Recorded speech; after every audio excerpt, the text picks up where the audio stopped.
You are listening to Faithless Brewing, a Magic the Gathering podcast for the Spike Road. Each week we design new decks for tournament play.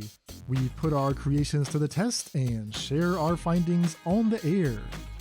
Today we present part 2 of our Brewer's Guide to Phyrexia All Will Be One, with a look at more than 60 cards that could make an impact in Pioneer.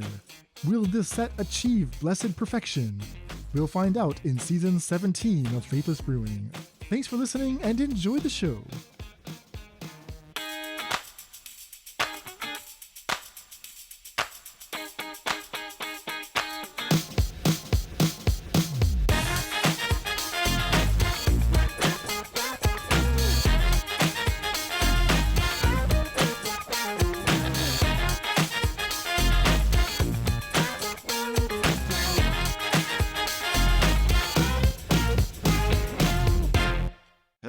Welcome to the Faithless Brewing Podcast. I am David Robertson, coming to you from the Twin Cities, the snowy Twin Cities, and I am joined by the CEO of the Faithless Brewing Podcast. He is Cavedan Online, Dr. Daniel Shriver. What is going on? Hello, David. Good to see you. Been a while. Yeah, it is spoiler season. We are ready to roll on the latest and greatest from Wizards of the Coast here. I can't wait. I just recorded with Mord a set review episode focusing all on Modern. We're doing it a little differently this time. We're dividing it up by format. Bit of a shorter Modern episode, but the way things go these days in Pioneer, that's where all the delicious brewing happens. So David, we got you here, our Pioneer Brewmaster. I'm excited to hear what you think about all these cards. Yeah, absolutely. We have most of the sets spoiled, officially or unofficially. A little hard to tell this time. WotC with a little issue of putting some of the new cards into booster packs from the previous set. So yeah. I think at this point we're just treating all these cards as sort of out there in the public consciousness. And yeah, we're going to talk about a bunch of them. Exactly. A lot of cool new toys, I think, in the Pioneer format. Before we get to that fun stuff, though, we do want to give a shout out to some new patrons. They are Matt D, Kenneth C, and Dan P. Thank you very much to all three of you fine folk. Welcome aboard to the Faithless Brewing Patreon. Yeah, absolutely. Just a reminder that if you're enjoying the show and you want to help support the podcast, the best way you can do that is by going to patreon.com/faithlessbrewing. You can make a pledge at any tier you're comfortable with. That can be $1 a week. Gets you immediate access to our Discord channel. We have a wonderful brewing community there where the ideas are flying left and right. We're going to give our takes on these cards, but there's so much more happening behind the scenes, and we would love to have you come join us for that discourse. Yeah, absolutely. All right, well, let's get into it. We got a lot of cards to get through. There are a lot of cards that are at least worth considering. Not that they will all be playable, not that they will all be good, but I think we have to start off as Zvi Mauschwitz once said. First, we have to see what the mana in a format lets us do. Huge addition to the Pioneer mana base. The Allied Fastlands finally printed, completing the cycle. We've had the opposing color Fastlands since the beginning of the format, and we finally completed them.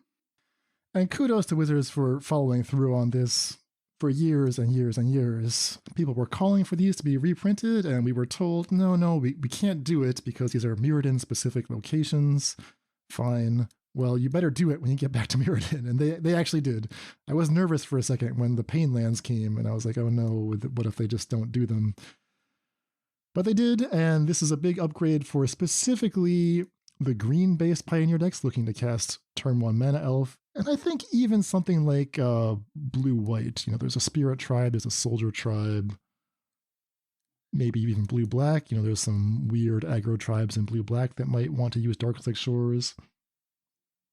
Yeah, Rogues being one of them. The thing to note, of course, is these cards have diminishing returns. If you are playing, 4 to 6 of these, and a couple of the creature lands from the Dungeons and Dragons set that only come into play untapped if they're one of your first 2 cards, you're kind of at your limit, right? You're going to run into, depending on how high your curve goes. So Like Seachrome Coast, I don't think is a big ad for instance, Bant Spirits, because they are trying to cast Collected Company. They already have the blue-green Fastland.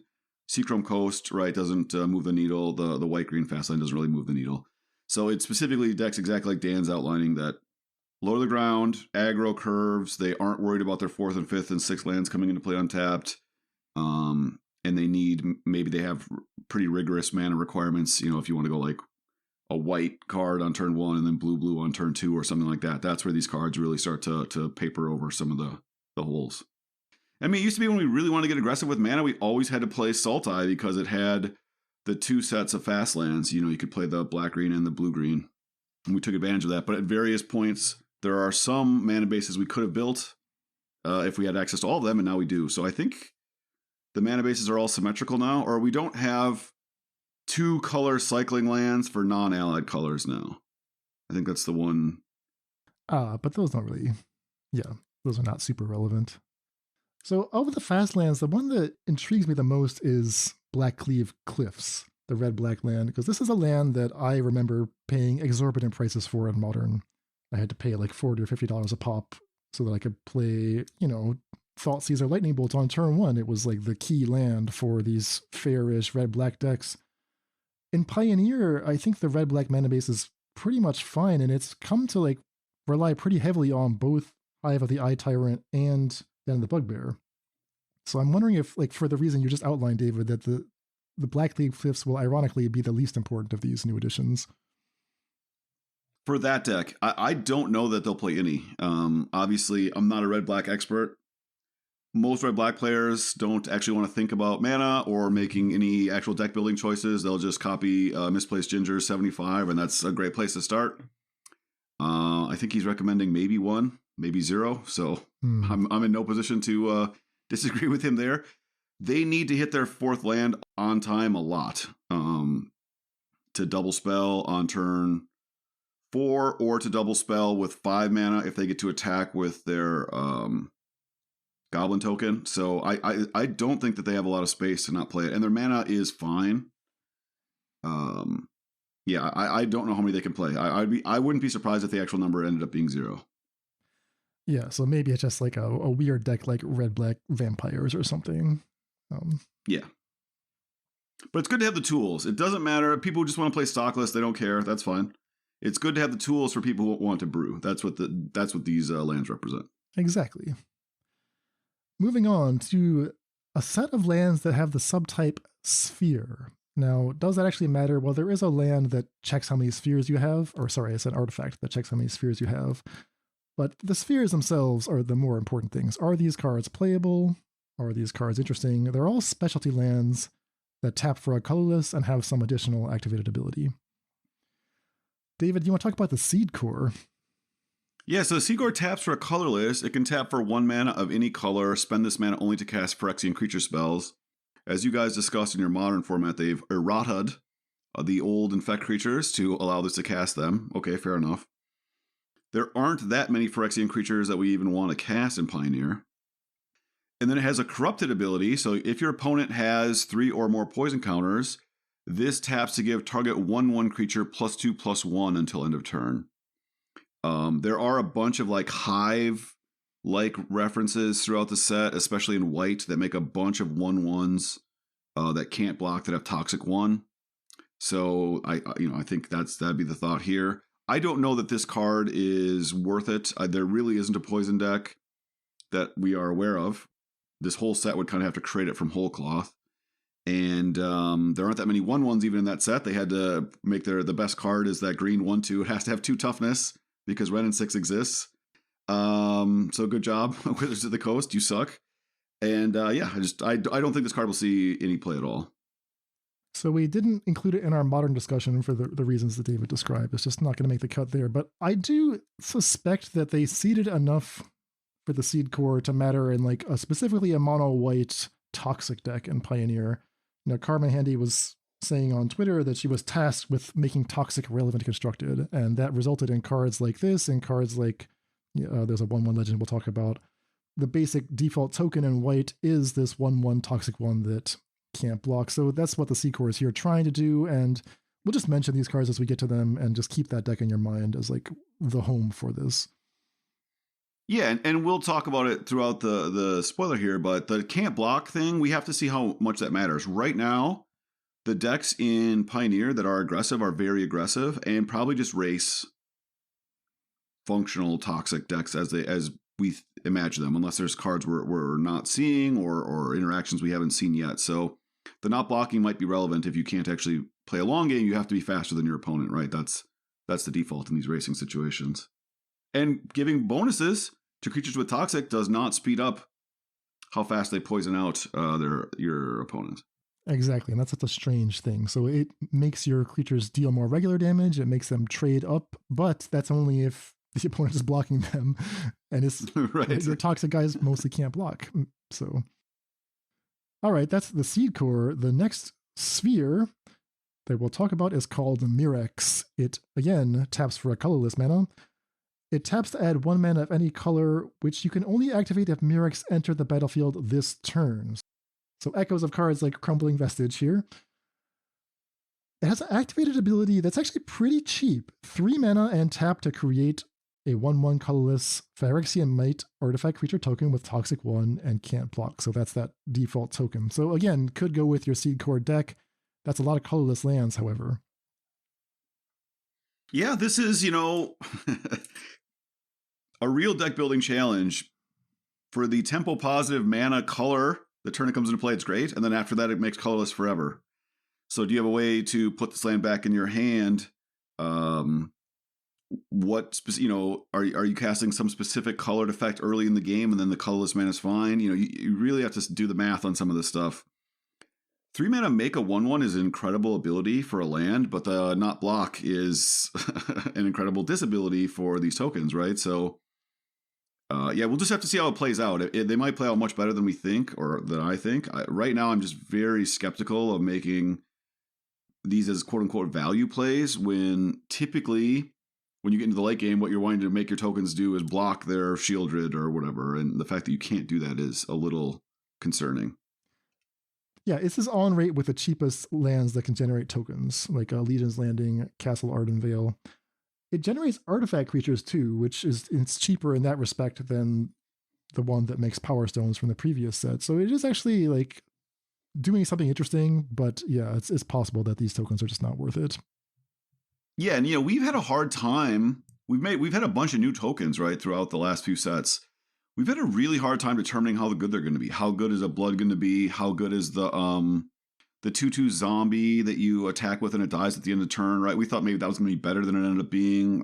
Blood maybe ended up being a little better than we thought it was going to be, etc. So they keep making these new tokens. They are novel in interesting ways, and then we have to kind of decide how good they're going to be. And right now this doesn't look like a powerful token, but we've been wrong before. Next up is a card that you heard about if you listened to our modern set review, the Mycosynth Gardens.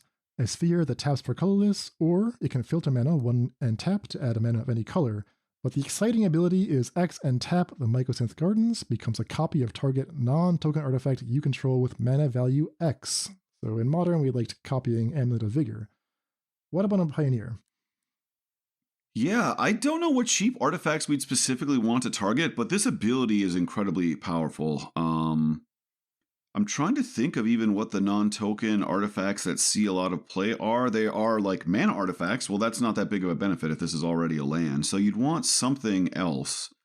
There are some cheap artifact creatures. There's some equipment, although it doesn't see a lot of play. So yeah, it's very interesting.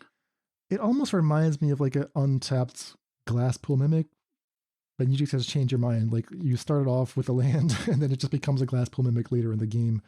It seems like so efficient. I'm shocked that there wasn't an extra mana tax on that copying ability besides losing the land itself.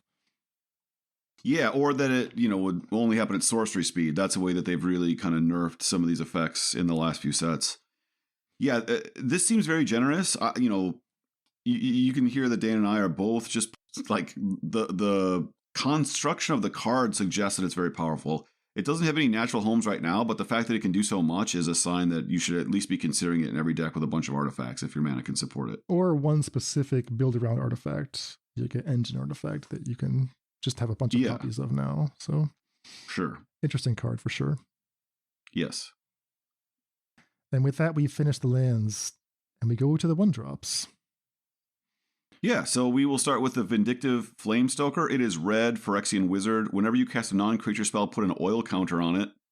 6 in a red, sacrifice it, discard your hand, then draw 4 cards. This ability costs 1 less to activate for each oil counter on Vindictive Flamestoker. In the days of Lurrus, this would actually have been super sweet with Bauble, I think. Like, Bauble's a card you can buy back with Lurrus. This is a card you can buy back with Lurrus. It is a wizard, which really matters. There used to be a mono red shell that, like the fact that you had wizards, and wizards let you cast Wizard's Lightning or the wizard counterspell. This is a little better maybe than the 1/2 wizard that gets +1/+0 and haste if you have 2 spells in your graveyard. I forget what it's called, but yeah, the Gitu Lava Runner. Definitely, its combat stats do not impress me, and I think that's the biggest challenge is finding something for the Vindictive Flamestoker to do while it's on the battlefield. The card drawability, super enticing, of course. I love discarding my hand and drawing 3 cards. This draws 4 cards. You discard your hand and draw 4 cards. Tells me that A, someone at Wizards likes me, they love this effect, but B, this card is probably bad because I had to go up to 4 cards. Like, drawing this late in the game is going to be terrible.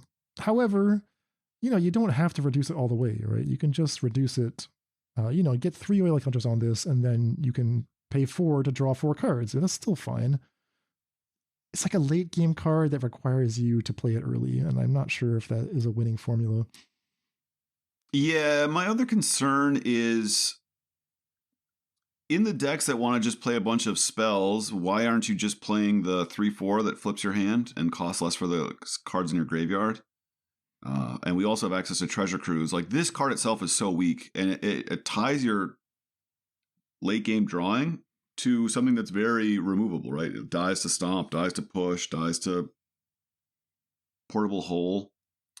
And I just don't think this gets here. If it does, it's because the wizard text ends up mattering. It would be my guess. Yeah, worth mentioning that this generates oil counters at a pretty fast clip. There's a second red 1-drop called Sawblade Scamp that also gains oil counters at the same rate. So if you are trying to generate oil counters, which really only matters for Filigree Sylex, which we'll get to, this is one way to do it quickly, but I don't think that's good enough. But something to keep in mind. Yes, on to our next 1-drop. Venerated Rotpriest, another card we loved for Modern. Single green, Phyrexian Druid, 1/2, Toxic 1. Whenever a creature you control becomes the target of a spell, target opponent gets a poison counter. So if you didn't listen to the Modern episode, we love this card. It's good enough for Infect, but also, more excitingly, you can combo off with this with Summoner's Pact and Storm cards, etc., etc. Yeah, so in Pioneer, there is very little Infect support, so this would kind of have to go on its own. There are a few like combo-ish types of cards you can play with this. There is the 1 and a white, which has a Storm effect from the Harry Potter set. What was that one? Oh, Strixhaven. Yeah, Show of Confidence. Yeah, from Strixhaven. Show of Confidence. Right, so 1 and a white, and it copies for every spell you cast this turn. That's cool with Venerated Rotpriest. There are a few cards that, if you play them, it copies like instants or sorceries that target that creature or the other card. There's the 2/1 fairy from the last set. There's a 3 and a red goblin that, if it's the only target of an instant or sorcery, it targets all your creatures. There's a 5 mana dragon. So, I think this card is good in Modern. They had to give it a second toughness because they messed up with Ren and 6 and they refused to ban it. But these you hear me naming all these cards. None of these cards are playable on their own. So that's a pretty big red flag that this card is only interesting with a bunch of other unplayable cards. For those playing at home, that's Ivy, Gleeful Spell Thief, okay, Zeta, Hedron Grinder, and a Mirror Wing Dragon. Those are some deep cuts, David. All Pioneer playable, though. Digging deep for those, but yeah. So all of those plus Venerated Rotpriest, you can kill your opponent very quickly. You could imagine, we've had like heroic style decks Venerated Rotpriest in that style of deck, the 1 white sorcery, give a +1/+1 to 2 different cards. Or the flashback white and then white again to give vigilance and +1/+1. Those kind of effects. The problem is that none of these other cards actually grants poison. So you don't want to do a lot of normal damage and poison damage. That, you run into that a lot without the combo potential that Modern has. So, I mean, we say that sounds correct to me, but the entire toxic/corrupted mechanic is built around a mix of toxic and normal damage. So maybe there is a toxic deck that you just tries to give them 3 poison counters, and this is the key piece to it. Yeah, it could be. But right now we know one very clear thing about poison, which is it sucks to give your opponent 4 poison and do 9 damage to them. Then they're not being threatened either way, and you've expended resources to do both. So until someone disproves me, that's my default. And this card is the kind of card that I think where you do 14 damage to your opponent and they have 6 poison, and then you're like, all right, I'm dying to your more concentrated game plan, and I wish I wasn't playing Venerated Rotpriest in my deck. Also, second toughness basically doesn't matter in this format. It does die to Stomp, so this card is just vulnerable to all the removal that people play. All right, next up is Skrelv, Defector Might. Single white mana, legendary artifact creature, Phyrexia and Might. 1/1, Toxic 1, and Skrelv can't block. Activated ability, Phyrexian white mana. Tap, choose a color. Another target creature you control gains Toxic 1 and Hexproof from that color until end of turn. It can't be blocked by creatures of that color this turn. And again, that's Phyrexian white, so you can pay it with either white or with 2 life. Echoes of Mother of Runes here, but not as good on defense, namely because Skrelv cannot block. If you choose to just sit back and try to protect your creatures with Skrelv, you're not going to be doing anything else with Skrelv. You're not blocking and then tapping Skrelv to protect itself. Similarly, the ability that it grants is just not very good specifically with blocking, right? It's hexproof and can't be blocked, but if you choose to block your opponent's attacker and then try to activate Skrelv, you actually didn't gain anything from that. Yeah, so this card, I think, is really meant to be played on turn 1. Attack, get that first toxic on your opponent, play your second drop or whatever it might be, and then Skrelv is just helping your 2 and 3 and 4 drops get in there for the rest of the game. You note here, it is an artifact, it is a legend. Dan and I are, still trying to make Mox Amber work in Pioneer, in Modern for that matter. We keep getting cheap legends. This is another one. It also being an artifact is interesting. There's a bunch of cards that find artifacts. Dan and I have a love for Ingenious Smith. It finds it finds both of those cards. I mean, they're both in the same color. It's kind of interesting. So it does a lot of stuff.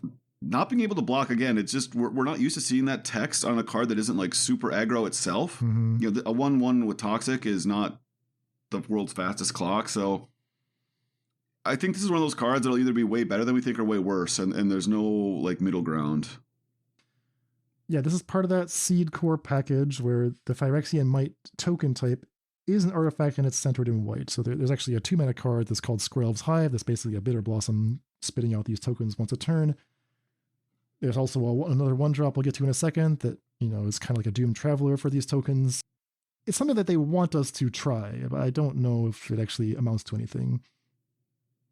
Yeah, we'll have to see. Is this just going to be a really cool limited deck you can draft sometimes? Is this a deck that's going to be 8-player in Standard? Or is it so powerful that with some support it's actually going to be a playable strategy in Pioneer? It has to come in with basically no other support. Right now, Infect, there's a handful of cards that randomly do poison, but it's limited to just this set in all Pioneer for right now. Mm-hmm. Modern, obviously, you guys brought up, there already was an Infect deck for many years. It was made worse because of Modern Horizons 1 and 2. So adding cards to that is just deepening an existing deck. This deck basically has to all be pulled from this one set. It's very rare that these types of mechanics, which we call parasitic sometimes, ironically because we're talking about bugs, it's very rare that a parasitics mechanic from just one set is good enough without a lot of other support. And so that's the thing that kind of makes me hesitant to believe that this will become a deck by itself. All right, next up we have a cycle of spells called Twilights. These are the Phyrexian versions of the Zenith cards from the first visit to Phyrexia. Black Sun's Twilight. Up to one target creature gains -X/-X until end of turn. If X is 5 or more, return a creature card with mana value X or less from your graveyard to the battlefield tapped. It is an instant and the casting cost is black plus X. So we're looking at, if you want that X is 5 or more, you're spending 6 total mana. That's black plus 5. However, if you want to just cast this earlier in the game, just pick off a mana elf, you can do that for 2 mana total. Yeah, I think this card is quite good. It's the only instant, I think, of all the commands. Typically, when we have a cycle, one of them is an instant, it ends up being the best one. It is up to one target, so if you want this to just be a reanimator spell at instant speed against, in a control matchup or something, you just cast it on nothing, and their end of turn, you can get your creature back. Oh, okay. I didn't think of that. Yeah, and like Dan said, on the play, you can kill their turn 1 mana elf. In the middle to late game, you get to kill their creature and bring back whatever you want. Shieldred, let's imagine you're playing black after all. I highlighted the card Micromancer, which both finds your one of in the middle to late game every time. Let's say you only want to play one of these because it is kind of clunky. You block your Micromancer trades with their, whatever, mono whites has something that's 3 power. Then you just get this back, kill their creature, kill their X4 legend, get your Micromancer, draw a card. It's a 3 for 1. Kind of can't go wrong. If you're playing a Micromancer deck at all, you have to play one of these for sure. Just no doubt about it. And then can you just play 2? I'm going to try. So I was not convinced until you brought up the Micromancer, because I just don't want to play. I don't want to pay 2 to give something a -1/-1. I don't want to pay 3 to give something a -2/-2, although I guess sometimes you just have to kill the Fable token. However, if it's a free card that sets up an infinite chain of Micromancers, yes, I will play that. So the first copy, yes, and maybe even 2 if I want to get really greedy. But I'm a little bit leery of overpriced weak removal spells in turns 1 through 6, turns 1 through 5. Yeah, you don't want this in your opening hand, right? Like I said, if you're on the play, it is actually good against Mana Elf because you have to kill it turn 2 when they pass the turn back to you. That's just what happens. You don't ever want to be killing a Fable token with this card. Just counter Fable. Come on. Censor people. Okay. Get your shit together. Next up, Tyvar's Stand. X in a green instant, target creature you control gets +X/+X and gains hexproof and indestructible until end of turn. So a niche little card here, but the hexproof and indestructible clause for just a single green is an effect that only exists on the card Tamiyo's Safekeeping. Now, when you cast Tamiyo's Safekeeping, you gain 2 life. We occasionally see that in sideboards. There's a better effect, Blossoming Defense, that just gives hexproof and +2/+2. So if you're enticed by the combat stats of Tyvar's Stand, maybe you just want Blossoming Defense. But if you want a mix, right, if you actually specifically want the indestructible and sometimes want extra damage, there's your Tyvar Stand. Yeah, I think Tyvar's Stand is quite a bit better than Tamiyo's Safekeeping, and Blossoming Defense and it kind of do different things. This protects you from Wrath of God. This lets you win battles against cards with Death Touch, and I'm specifically thinking of Shieldred, which sees a lot of play. Just those 2 things alone are very relevant. So just if you need to kill Shieldred and they block it or don't, if they don't block it, you just pump your thing for 1,000,000 and kill them. If they do block it, you just you pump it enough to kill Shieldred, and your creature survives the combat. So it is just a very efficient removal spell. Fight effects are not good against Shieldred. Blossoming Defense is bad against Supreme Verdict. This card kind of does it all, and in late game scenarios, green has a lot of mana lying around. Just all of a sudden, it is just a fireball. So yeah, I think this card is super good. Do you think main deck, sideboard, or just a useful option to keep in your mind, but not actually play? I mean, right now there isn't a deck that plays pump spells at all. We did talk about, maybe the 1/2 toxic 1 creature leading to maybe a white-green or blue-green or red-green type of heroic style deck. This card would be awesome there, main deck. But right now I think the heroic style decks are white-red, white-black. They're often dealing with enchantments. So I think you kind of need a whole new deck, or this card would be a sideboard card against blue-white. There isn't like a mono-green beatdown deck anymore either, right? Everyone's basically just decided that the mono-green devotion or whatever you want to call it, like that's the stock. There's very little deviation. No one's doing anything else. You used to see Primal Might type effects on these mono green beatdowns all the time. There's no mono green beatdown deck left that this might replace Primal Might in. That deck doesn't exist, but maybe it could now, because this card is really good against a few of the cards we just named, which are quite good against the archetype. So it might solve problems that those decks had. Yeah. Another card you might want in a deck like that is an efficient 1-drop. We now have Evolved Adaptation. Green for a 0/0 Phyrexian warrior, enters the battlefield with an oil counter and gets +1/+1 for each oil counter on it. Whenever another creature enters a battlefield under your control, if its power or toughness is greater than that of Evolved Adaptation, put an oil counter on Evolved Adaptation. So this is essentially the Evolved mechanic, templated slightly differently. They're not actually +1/+1 counters, but they do the same thing for the purpose of growing this big. Yeah, so missing out on +1/+1 counters matters specifically for hardened scales. But if you want a bunch of effects like this, you have them. And, the oil counter deck, I don't know if it exists or not.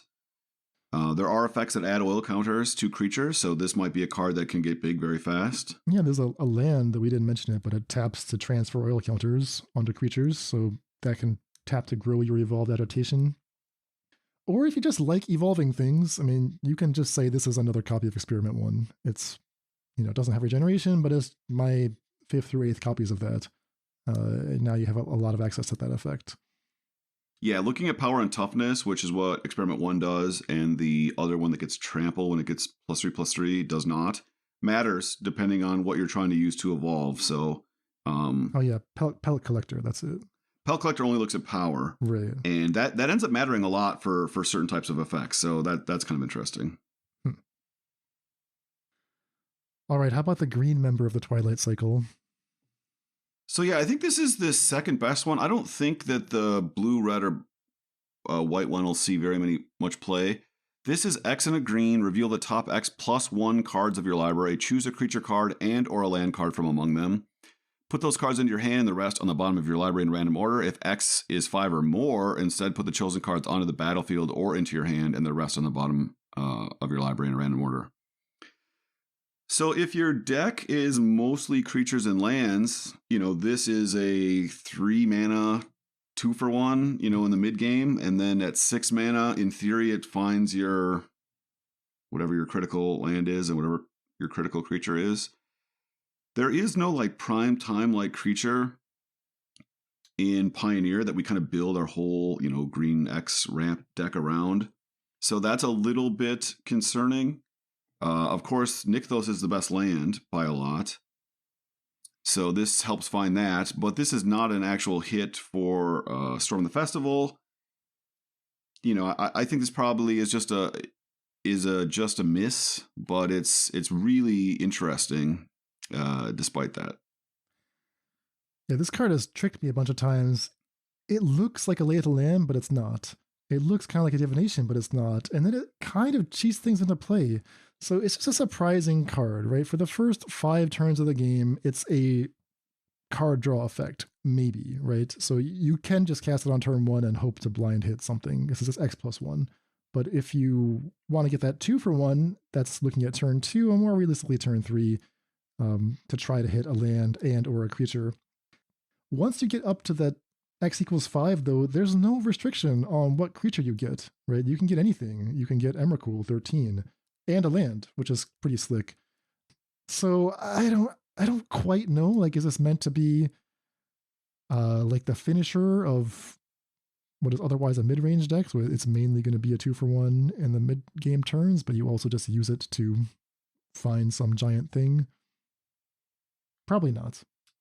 Yeah, I mean, we'll talk about Atraxa later, but those are the kind of cards that, are interesting to cheat into play, right? Yeah. 6 mana, sorcery speed, Atraxa plus land wins every mid-range matchup and maybe stabilizes you against others. are there enough creatures? Like, but what do you? The thing is, you put these cards in your deck. You hope you hit them with this. What happens if you draw them? Right? We have to solve that problem too. You're not going to always get to Green Sun's Twilight into them. Sometimes you're going to draw your Emrakul or your Atraxa or whatever. So that problem still remains for these cards that we're hoping to cheat into play. Do we have loot effects? Do we have ways to put them back in our library? But yeah, this can cheat on a ton of mana, right? And that's really interesting. All right. From a 1-drop that is not actually a 1-drop, we move down to an honorary 1-drop. Rebel Salvation. 2 and a red instant, affinity for equipment. Rebel Salvation deals 5 damage to target creature or planeswalker. That permanent loses indestructible until end of turn. So assuming you have 2 equipments in play, you're looking at a 1 red instant, 5 to anything. That's very efficient. But even if you don't have the equipment, this rate is not terrible. I mean, 1 equipment makes this the best removal spell in red, I think. The only 2 mana do 5 effect is Roast, which can't hit planeswalkers or creatures with flying. 5 damage has become a little more relevant. There are Shieldreds in a lot of decks now. There are not that many planeswalkers. Indestructible actually matters a little bit, especially because there are a few cards in this set that have Indestructible that people are going to try to play. I'm actually surprised by like how good this effect is. And a single equipment to have in play is reasonably. It's not asking too much, I don't think. And if you're playing 5 or 6 equipment in your deck, I would play this as my default removal spell, I think. Okay, so very good for the equipment strategy, which doesn't exactly exist yet. But what if I have 0 equipment? Would I still consider this, or is it just 3 mana is too much? Yeah, I just think 3 mana is too much. At 2 mana, you're still like wiping out most of Green's cheap creatures. You're killing all of Green's planeswalkers. You're trading, with mono white's creatures favorably. They're playing their 3 mana X4 Legend. This is killing it at instant speed for 2 mana. Red cannot do that pre-sideboard at all. So, yeah, I think you have to have some equipment. I don't think you can just play this at 3. I don't think that's good enough. Yeah, so for equipment, obviously the Colossus Hammer Skarta's Aid is one way to do it. In Neon Dynasty, they gave us a series of creatures that are themselves equipment. In this set, there's a sub-theme that is equipment that has living weapon effectively. So there's more and more tools being added for the equipment deck all the time. We'll see if it ever materializes. Yeah, you just can play. There's a new sword in this set. And I still have a strange love for the fixed skull clamp. This is just going to encourage me to play with it even more. Oh, the Transmogrant's Crown. Yeah. All right. Can't go wrong. Next up is Gleeful Demolition, another card that we really liked in our Modern episode. More copies of Vat of Rebirth. Red sorcery, destroy target artifact. If you control the artifact, create 3 1/1 red Phyrexian goblin creature tokens. Yeah, obviously Vat of Rebirth and, some sort of storm-like effects where you're all of a sudden you're giving them all plus X plus whatever and getting in there. There is no rule of 8. Vat of Rebirth is not a Pioneer legal card. This card is just interesting on its face, though. The fact that you always just get to proactively just blow up an artifact is just so good. There is a vehicles deck, red-green vehicles. There's just people are playing that. So this is red mana, a main deckable way to blow up boat or whatever. I've lost a bunch of random mid-range matchups where you just don't have removal that targets that card effectively. And then you probably need to be playing it in your deck that has some, indestructible artifacts.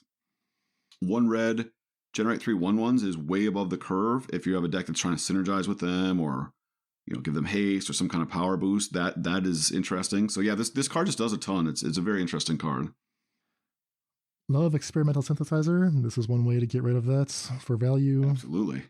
Ichor Wellspring is unfortunately not legal. Hangerback Walker, if you want to go hard on the tokens theme. Yeah. Super cool card. More likely just blood tokens from the Wilderness Epicure. But yeah, it's a nice effect. Yeah, food tokens. The random 1 mana artifacts that can tap only for can only cast artifact spells or whatever. Oh, the Power Stones. Yeah. Power Stones. Yeah, exactly. Chuck those in the bin. All right, quickly, a brief mention for Cacophony Scamp. It's red 1/1 creature, Phyrexian Goblin Warrior. Whenever Cacophony Scamp deals combat damage to a player, you may sacrifice it, and if you do so, you proliferate. When Cacophony Scamp dies, it deals damage equal to its power to any target. Yeah, so this card has a lot of text on it. I don't think just on normal rate it's good enough. I don't think proliferating is powerful enough to want to play a 1-drop, play something on 2, add a counter to it, hit them with Scamp, sack it, proliferate the 2-drop that had a counter, and then do another damage to any target. But I just wanted to mention that this opens up a turn 2 kill in Pioneer. You play this on turn 1. On turn 2, you play your 1 mana enchantment that lets you, whenever you cast, you can cast equipment at instant speed, and they can equip to a creature you have in play. Sigarda's Aid, yeah. Sigarda's Aid into hammer this, attack your opponent for 11, sack Scamp to proliferate, and you do another 11 to them. So that I don't think a cleaner turn 2 kill has existed in the format. This is so sweet. Like that's not that bad. Yeah, it didn't really process that combat damage trigger is actually like a nice upside, right? So Fireblade Charger has a similar text on when it dies, deal damage equal to its power. That's another red 1-drop for your Sigarda's Aid deck. But that does not self-sacrifice. Cacophony Scamp, because of that self-sacrifice, it's not just a turn 2 kill. It's like if you play this and they play a Llanowar Elf, like you have the option to kill the elf no matter what, right? You just attack. And if you want to kill the elf is dead. So it's like actually pretty nice just how the first ability and second ability work together, even ignoring the proliferate part. Also want to note it is a warrior, and that 1 white mana instant that gives +2/+2 equips for free if they're a warrior. Of course, Dan knows I won't know the name of the card, but so this card does fit very well into just even your less nut draw for the hammer time in Pioneer. I think people are going to at least try that deck out, so you should be ready to kill it on turn 1. What do you think about this with just the goblins, right? Like the ability to get pumped up by Runevelt Hordemaster. So now you have a 2/2 Scamp. Whenever you want, you can sack it during combat. Well, not whenever you want, whenever it deals damage. Sack it to kill whatever. If they were trying to protect a creature, they can't do it. You sack it, you get the Hordemaster trigger. Like it's actually quite good as just a goblin. Yeah, I agree. Actually, the few times I played goblins, I think the deck is really underplayed. It's actually very powerful. It's quite resilient to sweepers. It's shockingly resilient to sweepers with the Hordemaster and some of their lands. You have all these natural ways to buff it. Passive buffs to its power are really good because you just start like that last turn they end up having to block it. It's it's quite interesting. All right, next up, moving into black. Annihilating Gaze. Black for a sorcery, destroy target creature or planeswalker. However, it has an additional cost. It's an additional cost to cast Annihilating Gaze, pay 4 mana, or sacrifice an artifact or creature. Somewhat similar to Eaten Alive, but easier to splash, and it gives you the option to sacrifice artifacts, which Eaten Alive did not give you. Yeah, so Eaten Alive sees play as a 1 or 2 of in red-black sacrifice. This card is just better, right? Basically strictly better. Doesn't exile. Okay, fair enough, but almost strictly better. The you can pay 4 colorless instead of 3 and a black, and you can sacrifice an artifact in addition to sacrificing a creature. So it's more flexible that way. So yeah, I think this is just better than a card that already exists and sees play. So it's just worth noting. It's not going to create any new decks or anything like that, but I think it's worth thinking about. What do you think about Reawakening Tank? Yeah, so it's kind of interesting. So it's a black artifact. Whenever an artifact or creature you control dies, put an oil counter on the tank. Then 2 in a black, remove 4 oil counters from it, return target creature from your graveyard to the battlefield, activate only as a sorcery. So you and I were talking about if we want to talk about this or not, and then we realized that in the Cat Oven combo, it actually gets 2 tokens per cycle because both the cat goes to the graveyard and the food. And so what it means is, we all know that the card that matters the most is the devil. And so the way you try to stop that deck is you kill the devil, and then the cat combo is pretty anemic, right? And you just go over the top of it. But with this in play, you just get the devil back over and over again. Every other turn, you play it for 2 black, basically. And if they don't have an exile effect, they can't ever stop that. I don't know if you want too many of these, but that just seems very powerful to me.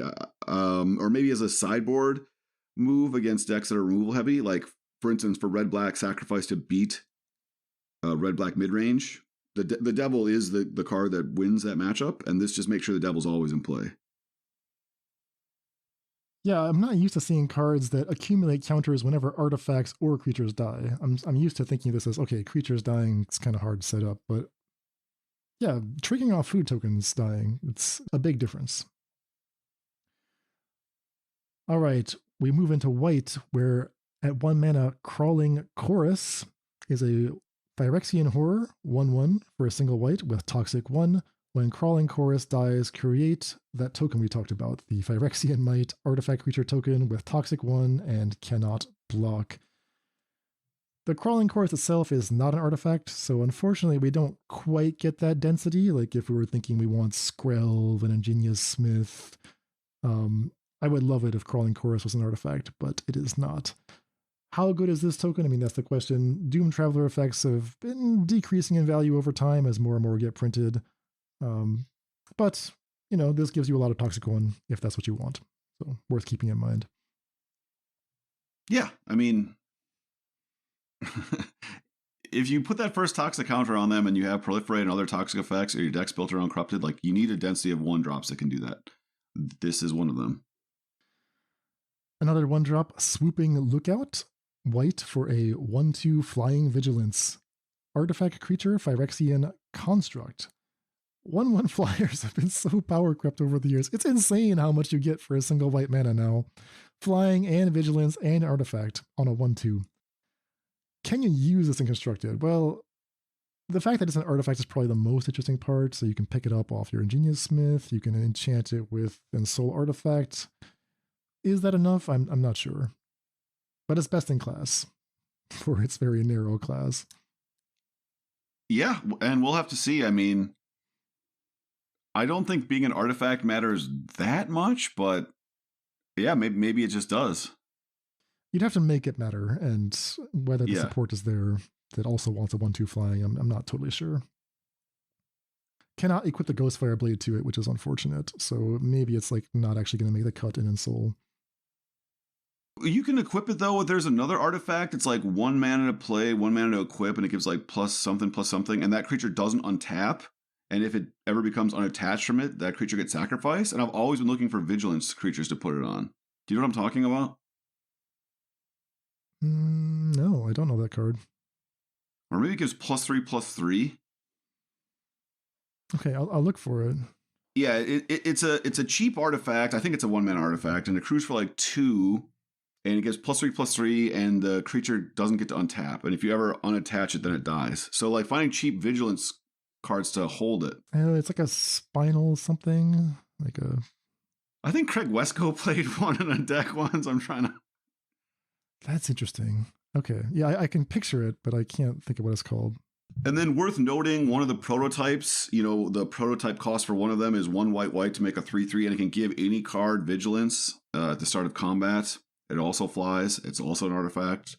So we're kind of starting to see a density of effects that are vigilant flyers that can become huge with this equipment. Stitcher's Graft. That's the card. All right. How close was I? Yeah, you got it. 1 mana to cast, 2 to equip, +3/+3. Doesn't untap anymore. If it becomes unattached, sacrifice the creature. Okay. Nice. I'm telling you, people. Come on. All right, I think that closes out our 1-drops. Exactly. Before we get any deeper. As always. Stitcher's Graft. We approach the 1 hour mark as we move on to the 2-drops. All right, take us there, David. What's on 2 mana? All right. Love this card. Experimental Augury. 1 blue. Look at the top 3 cards of your library. Put one of them in your hand. The rest on the bottom of your library in any order. That is Anticipate exactly. Proliferate. So it's just Anticipate plus Proliferate. This is by far the best proliferate spell they have ever printed, and it is going to make all possible proliferate style of decks reasonable because this card is so reasonable. 2-mana Anticipate is not great, but is playable, has seen a ton of play in Standard as like just an instant speed effect. Proliferate being added for free on an instant speed card like this is very, very, very relevant. Proliferate is maybe not worth a full mana, but let's say it's worth like 3/4 of a mana. And Anticipate is maybe slightly overcosted by like half. I think you're actually getting a really great deal here as long as you're making some use of the Proliferate. I'm checking now to see if that's true. So there is 1 in a blue proliferate, draw a card. That's pretty bad. There's various creatures that proliferate, but there's a 3 in a blue sorcery, draw 2 proliferate, and then the blue was Phyrexian. So it was really like you could cast it like 3 colorless, proliferate, take 2, draw 2. Tezzeret's Gambit. That was probably the best one. Yeah, I played a lot of that with the 4-mana Chandra that could copy spells. Interesting. So proliferating is definitely the theme in blue-black. So there's a lot more proliferate matters stuff. And actually, we've got a few coming right up. So maybe we can keep this card in mind, the Experimental Augury, as a card to pair with the rest of this proliferate package. Honestly, none of these proliferate cards would even be worth talking about if this card didn't exist, because you can't just play passive proliferate effects other than this that are like close enough on rate. So this is the key. This is the skeleton. If proliferate is a thing, and I love proliferate, I just have a weird soft spot for the mechanics. So unfortunately for Dan and Zach and everyone else, they're going to be hearing a lot about Experimental Augury. Oh boy. Pairs incredibly well with the best counterspell in the format that you guys also hate for some reason. I have 2 mana up. What am I going to do? Well, speaking of proliferate, Voidwing Hybrid is a card that I actually do kind of like. It's blue-black, 2/1 flying, toxic 1. It's a Phyrexian bat. When you proliferate, return Voidwing Hybrid from your graveyard to your hand.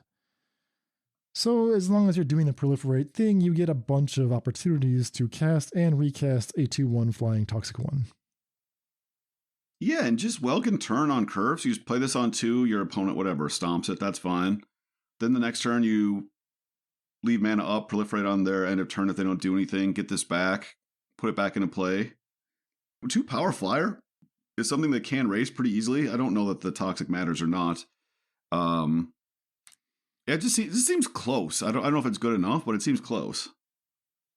So keep this card in mind, and let's talk about Venser, because they would also perhaps get played together.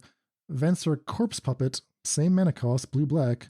This one is a legendary Phyrexian zombie wizard, 1/3, lifelink and toxic 1.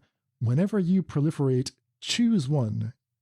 Either create the Hollow Sentinel, that is a legendary colorless Phyrexian golem artifact creature. That's if you don't already control the Hollow Sentinel, you could create the Hollow Sentinel. Or option B, if you already have Hollow Sentinel, you can say target artifact creature you control gains flying and lifelink until end of turn. Yeah, what do you think of that card, Dan? Well, I mean, I want the Hollow Sentinel. It reminds me of Tatsunari Toad Rider, the 3/3 that... I know, which I loved, and we never kind of found a home for it, but that card always seemed really powerful to me. Venser is a little bit more forgiving because it's just a lower spot on the curve. Yep. Combat stats, I don't love them, right? I don't really love a 1/3 lifelink. But I'm wondering if like the win condition in this deck is you just connect once with your Voidwing Hybrid or once with your Venser, and then you just sort of dirtle around.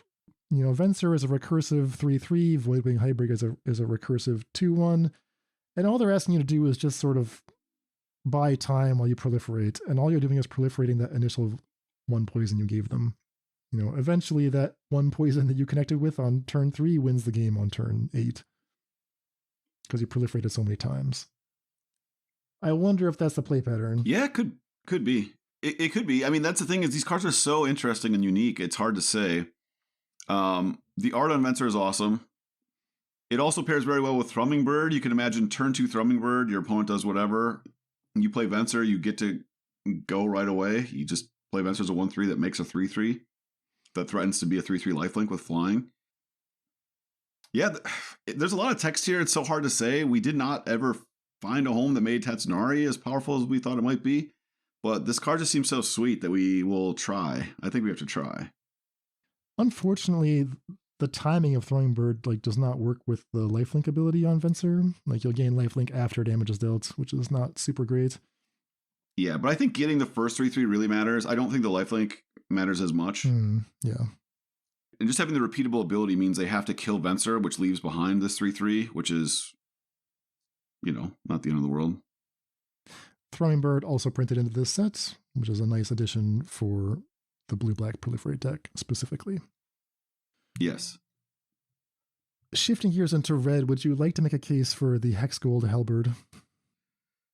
Okay, so I don't think this card is insane. It's 1 in a red so it has a 4 Mirrodin, which means you make a 2/2 rebel creature, and then you attach this equipment to it, and this equipment does not do very much. It only gives first strike and trample if it's your turn. So functionally, you're getting a 2-mana 2/2 first strike. And then the equip is 2 in a red. But this is the cheapest 4 Mirrodin effect in red, and I think you do your 4 Mirrodin deck if it exists, or we talked a little bit about equipment spells mattering. I think this is a card you're going to want just because it's so cheap. It's just on curve as a 2-mana 2/2 first strike trample. Mm-hmm. It does grant trample, so if you're pumping up some other creature, maybe you're loading a bunch of artifacts onto your 1/1 that's easy to equip. It grants trample. If you're playing Hammer Time, this is a passive way to play another creature that you can attach the hammer to, or that grants trample later in the game, because you always need to have a trample effect with your Hammer Time. So, it creates 2 game objects. You and I are suckers for things that do that. I think it looks bad, but I suspect it'll play better than we think. Yeah, and creating that extra game object really is the key. I think that's why Hexgold Halberd might succeed where a card like Ogrehead Helm failed. And what I'm talking about is let's say I want to build a SRAM equipment deck or something. Ogrehead Helm, sure, it's a creature and an equipment, but once they kill it, it's just gone, right? You played an underpowered creature and they wiped it away and your synergy was gone. Here, the equipment half of the Hexgold Halberd is likely to stick around because it's so bad. So you're just you'll be gradually accumulating equipment for your removal spell that we talked about, the rebel thing that I forget his name of, or just in general, right? You are likely to have equipments in play for all your stuff that randomly picks up equipment. Yeah.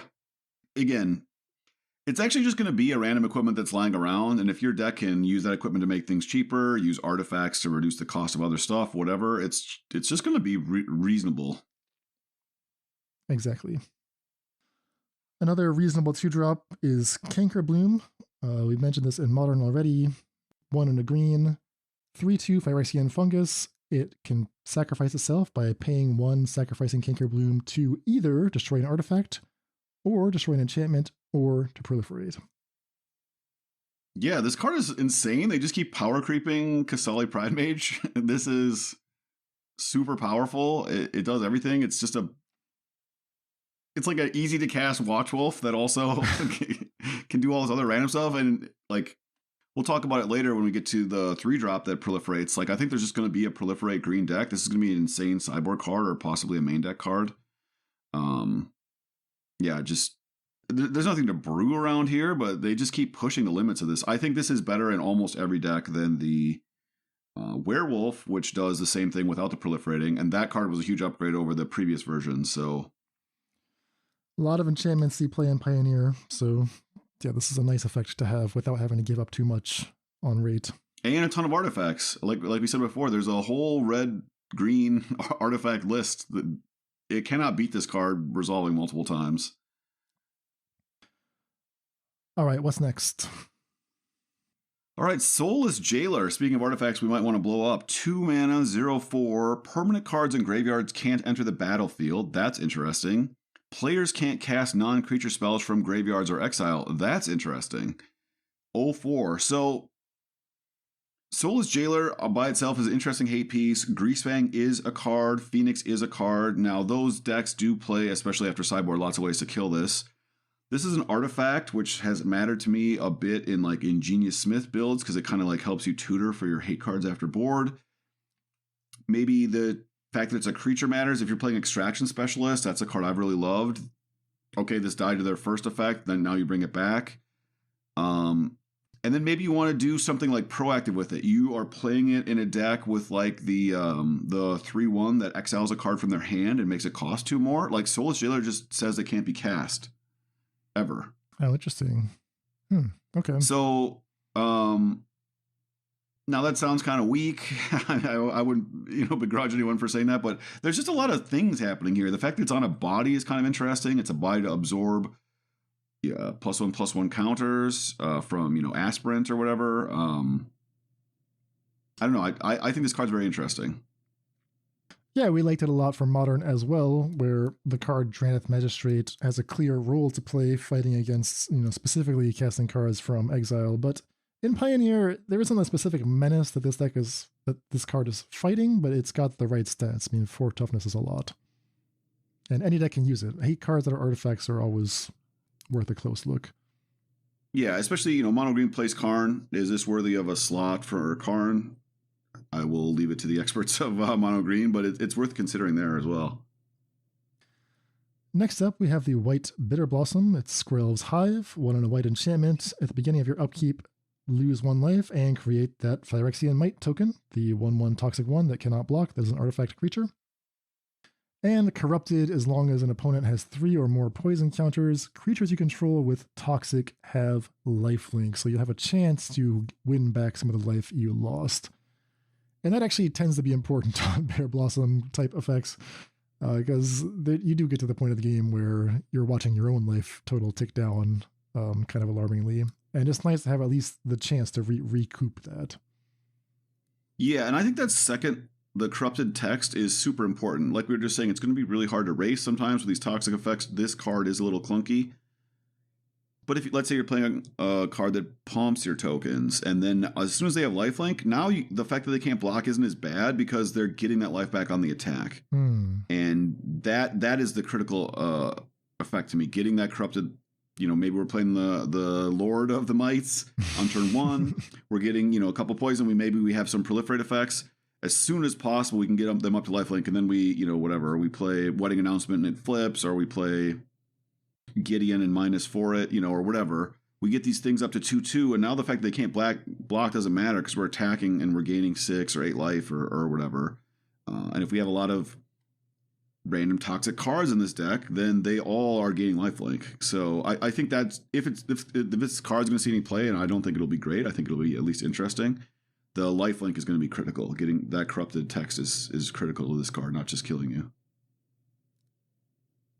Some players like to spend turn 2 on an enchantment that makes them lose life. Other players like to cast gigantic beefy 3/3s. Melira the Living Cure. Which one are you, Dan? Yeah. Which one are you?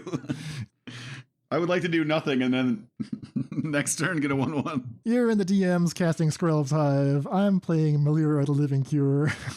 It's not the same, David. Melira the Living Cure, green-white legendary human scout, 3/3. So, gosh, that's great stats. If you would get 1 or more poison counters, instead you get 1 poison counter and you can't get any additional poison counters this turn. Exile Melira the Living Cure, activated ability, choose another target creature or artifact, and when that creature or artifact is put into a graveyard this turn, you return that card to the battlefield under its owner's control. So that actually is dipping into Safi territory. However, Melira has to be exiled for that to happen. Yeah, what do you make of this? Well, just the combat stats are quite beefy, and it's on a human, so I think, there's the Hajar from the last set that was a Gruul 3/3 human legend. This is a green-white human legend. This is perhaps just playable in humans just for that reason. I wouldn't worry too much about the poison text. I think the onus is on the poison deck to prove that we should care about it. But the second ability, exile Melira to save something else, right? So that's protection from a wrath that potentially comes with card advantage if the thing that you're saving is, if it has an ETB effect. So that could make things very, very complicated. An extraction specialist, let's say. Yeah. Oh, yeah.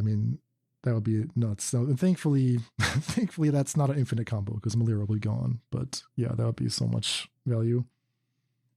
Yeah, I have my notes in here. It's actually good that this card can't set up infinite combos because I was doing lots of infinite combos with Safi as sort of like a possibility in the modern decks I was designing before Modern Horizons Ruined Modern. And Damon hated them, and they were all just maddening. So no infinite combos here. I think exactly like Dan is saying, just Watch Wolf with huge upside and a relevant creature type. Plus it provides Wrath protection. It's just very powerful, I think, in a straightforward way. It's another legend if you want to continue to speculate on Mox Amber. Yeah, nice little card. From Malira, we go to the Filigree Sylex. 2 mana, legendary artifact. This card is basically Ratchet Bomb with an extra ability. So its first 2 abilities are exactly Ratchet Bomb. Tap to put an oil counter on the Sylex, or second ability, tap, sacrifice Filigree Sylex, destroy each non-land permanent with mana value equal to the number of oil counters on Filigree Sylex. But it adds a third ability, tap, remove 10 oil counters from among permanents you control, and sacrifice Filigree Sylex for 10 damage to any target.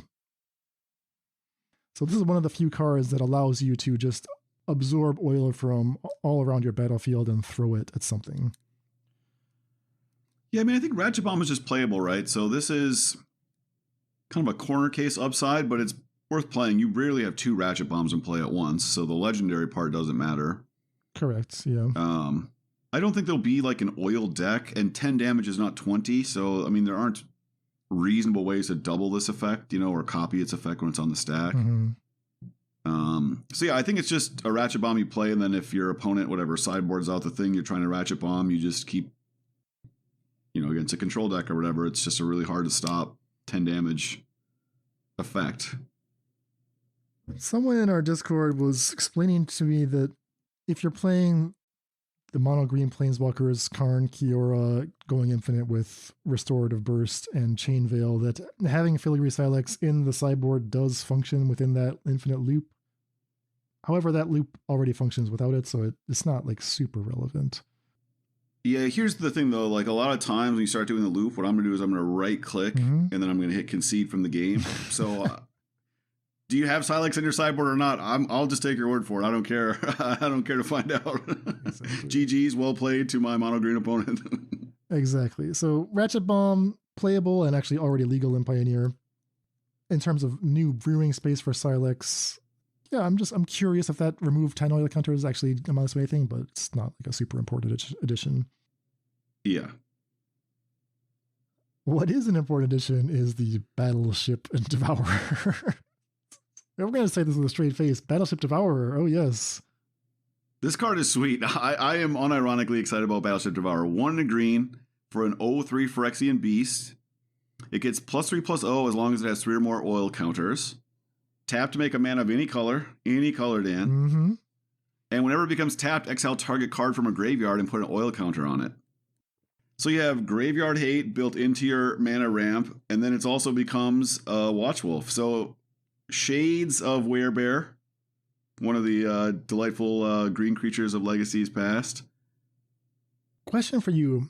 So whenever it becomes tapped, exile target card from a graveyard, any graveyard, and put the oil counter on. If there's no cards available, do you still get the oil counter? No. I don't believe so. Or if they remove it in response to your targeting, I think you also don't get an oil counter. Okay. So, Werebear, that is a little bit more sturdy in the early game. I don't love the 0/3s. Like, I know that you love Sylvan Caryatid's blocking prowess. I have not found it to be as reliable against decks like Mono Red or Humans. They'll just attack anyway. And I think the same thing will happen with Battleship Devourer, where I won't be that happy with the blocking stats, but I mean, it does the right things for producing mana. Well, I don't like Sylvan Caryatid that much these days anymore either. I'm excited this isn't a blocker. It becomes a combatant Yes. in short order here. Also, like, attacking graveyards is relevant against, a reasonable fraction of the decks in the format. The question is, like, are you going to want to tap it proactively on your turn? Sometimes you won't feel like you can because you want to be able to take out their Phoenix or, a vehicle from Greasefang, so... Yeah, I mean, people are always asking us to, like, give Deathrite Shaman another chance in Pioneer. Maybe this is just doing everything Deathrite does, but much better. Oh, yeah. Come on. It's very sad. Close. All right, from Battleship Devourer, we go to Kemba, Kha Enduring. Here's a legend that might help with this theoretical equipment deck that we keep postulating. It's 1 and a white, legendary cat cleric, 2/2 creature. Whenever Kemba or another cat enters the battlefield under your control, attach up to 1 target equipment you control to that creature. So that already is a useful effect, right? You just play your Colossus Hammer on turn 1, play Kemba on turn 2, and Kemba picks up the hammer. That's what Kemba does. Additional bonuses, equipped creatures you control get +1/+1. That includes Kemba, that includes your Hexgold Halberd we talked about. And if that was not enough, Kemba can generate cat tokens. 3 white, create a 2/2 white cat creature token, which again interacts with the first ability. Whenever that cat token enters, it has the ability to pick up a sword or a hammer that's lying around, equip it to itself, and then it will immediately start getting that lovely +1/+1 bonus from Kemba. Yeah, this card just seems great to me. I think people are kind of sleeping on how good it's going to be. I think Hammer Time is going to be a legit deck, and this card is going to be a very useful cog. And yeah, even just like you play the Halberd on 2, you play this. Halberd attacks as a 3/3 with first strike and trample. It's just like now you got your, like we kind of laughed at how you got 2 objects, but then it's actually attacking as a better Watch Wolf. And Kemba, if there's a different artifact you played on turn 1, you can play the Goblin like we just described. So you have like a bunch of different nut draws that result in your opponent dying by turn 3. Yeah, I just see there being a red-white hammer deck, and Kemba, as a 3 or 4 of in that list just seems like a no-brainer. And to your point, like even in the late game, okay, you're flooded, just 5 mana make a cat, crew up your hammer. It's just very good. Yeah, it didn't really compute for me that Kemba can immediately come in as a 3/3 plus whatever the equipment granted it. Like, that's actually pretty freaking huge. It's a more forgiving play pattern than SRAM. Yes, SRAM draws cards off equipments if you like play SRAM first, but you can't always do that, right? Sometimes I'll have already played all my stuff out and I'll draw the legend later, and I would prefer that it's Kemba in that case, not SRAM. Or like Rabbit Battery on 1, this on 2, crew up Rabbit Battery, attack as a 4/4, haste. Does that work? Yeah, Rabbit Battery crews to this, gives it +1/+1 in haste. Okay. And then this gives itself +1/+1. So the Rabbit Battery by itself will not get the bonus because it's not equipped to anything, but... Yeah, exactly. So you play Rabbit Battery on 1, attack you for 1. You play a tapped red-black land because you don't play your Blackleaf Cliffs. Of course not. Turn 2, play Kemba, crew that up, attack for 4. It's just so good. It's 4 mana haste on turn 2. Like, that's pretty sweet. We haven't played any bad cards in that series of plays. This is not Magical Christmas Land. Yeah, Rabbit Battery snuck in there. Okay, sure. Rabbit Battery's good. Yeah, sure. All right, next up. You like this one, Ossification. Dream of Ossification. Firstborn Unicorn. Enchant basic land you control for 1 and a white. When Ossification enters the battlefield, exile target creature or planeswalker an opponent controls until Ossification leaves the battlefield. So we have an enchantment deck already that's playing all kinds of terrible, terrible lands so it can chain to the rocks. You can make your mana just straight up banned in that list, probably a ban in red, play Ossification there. You have mono white needing to bring in removal out of the board to get rid of problematic creatures. Ossification kills everything and planeswalkers. And unlike your other like creature-based removal of those creatures, is not vulnerable to sweepers. And then if you're playing like 2 colors and you have a few Fabled Passages and you're playing like 3 of each color, I think you can just play this as just super efficient removal that gets rid of planeswalkers or creatures of any size. Like white's removal is really bad. And this is a major upgrade to that. The price you have to pay is you have to play a reasonable number of basics. And I think that might be a price you have to pay. I think it's easier to play a mountain than to play a basic land. Like Chain to the Rocks works off Triomes, works off Shocklands. I think most decks just don't play basic lands. They play 1, 2.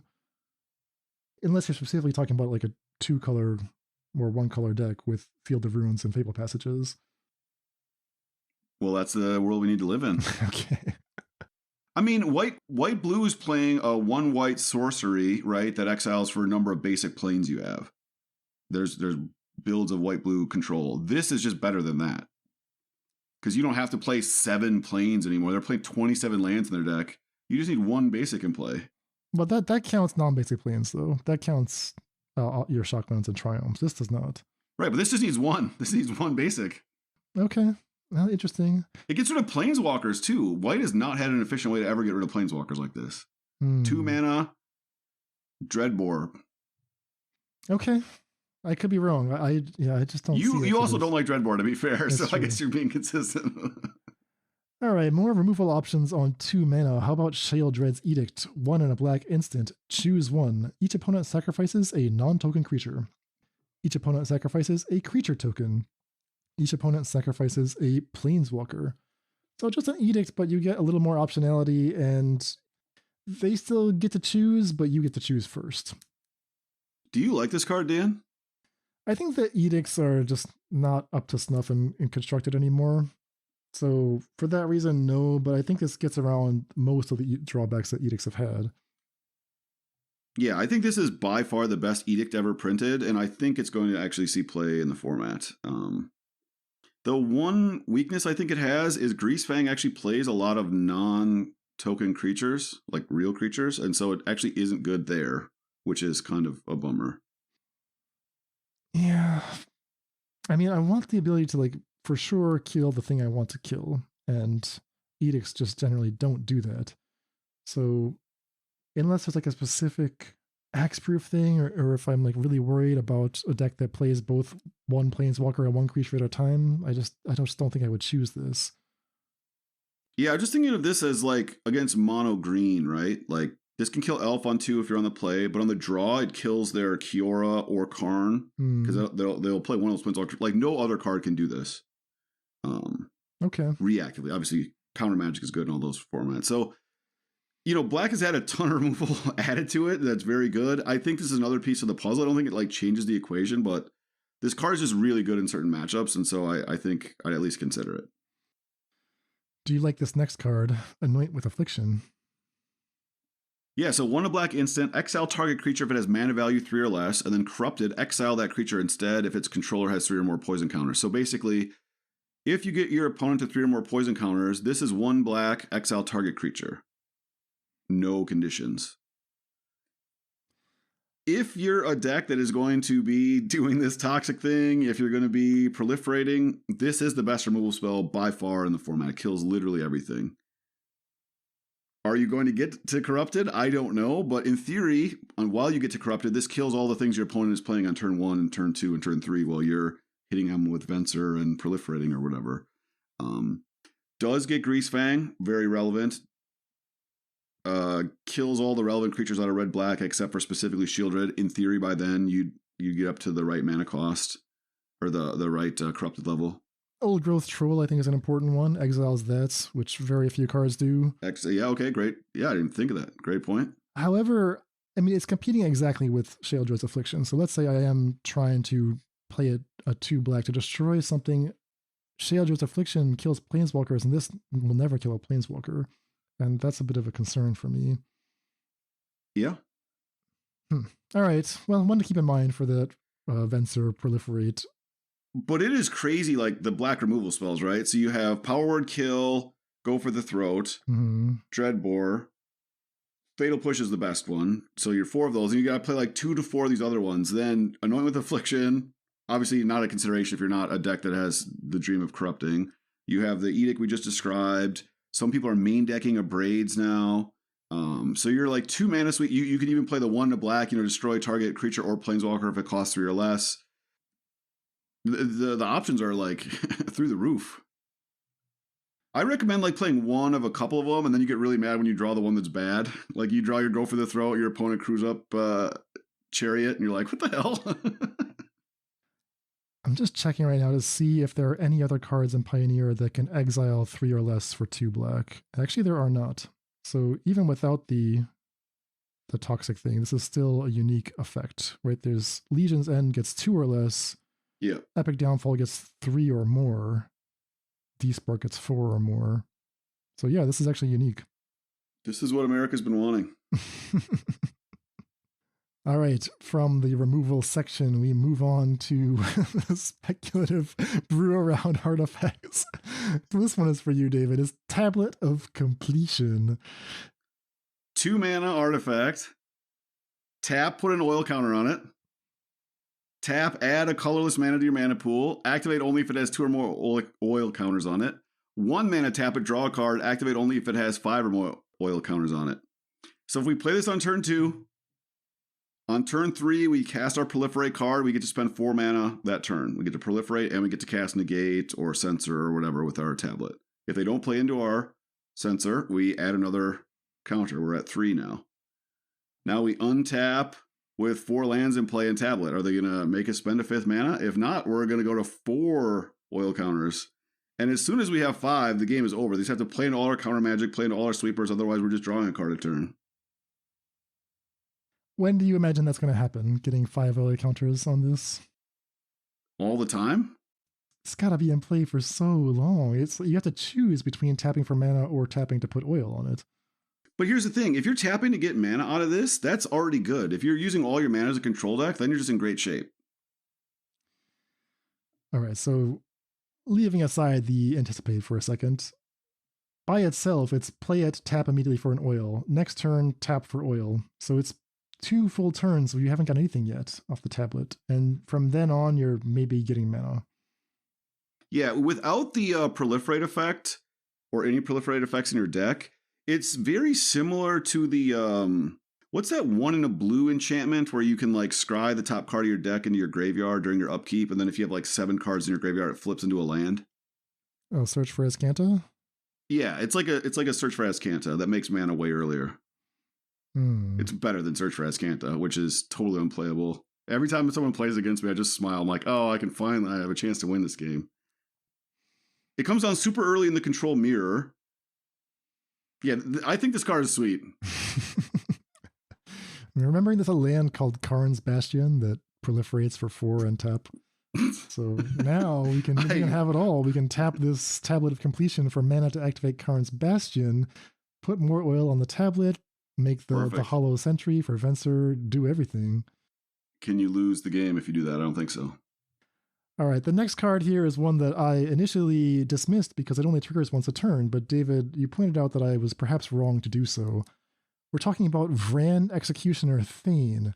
1 in a black, Phyrexian Vampire, 2/2 creature. Legendary creature. Whenever 1 or more other creatures you control die, each opponent loses 2 life, you gain 2 life. This ability can trigger only once a turn.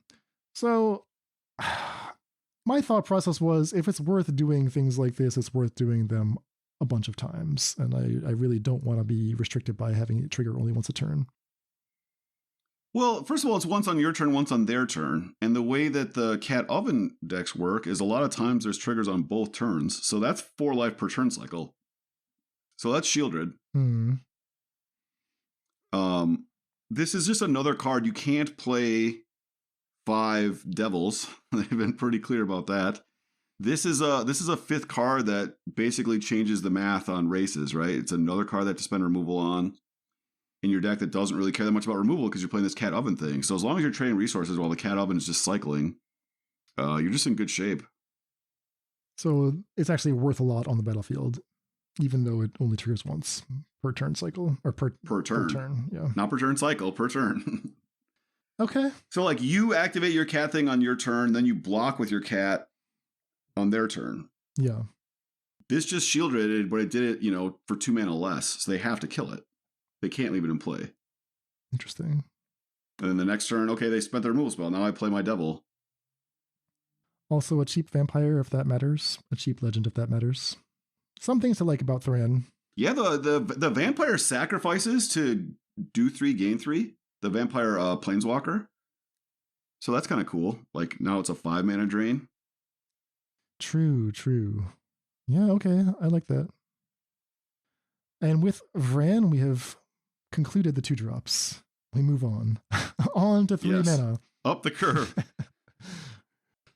Tyvar Jubilant Brawler. 1 black, green, legendary planeswalker Tyvar, 3 loyalty. You may activate abilities of creatures you control as though those creatures had haste. That is static text always on. It has a +1 to untap up to one target creature, and a -2, mill 3 cards. Then you may return a creature card with mana value 2 or less from your graveyard to the battlefield. We love this for Modern. Sweet brew around, specifically for a lot of the modern combos like Devoted Druid, even with Stoneforge Mystic, maybe Conspicuous Snoop. All kinds of stuff you can do there. What about in Pioneer?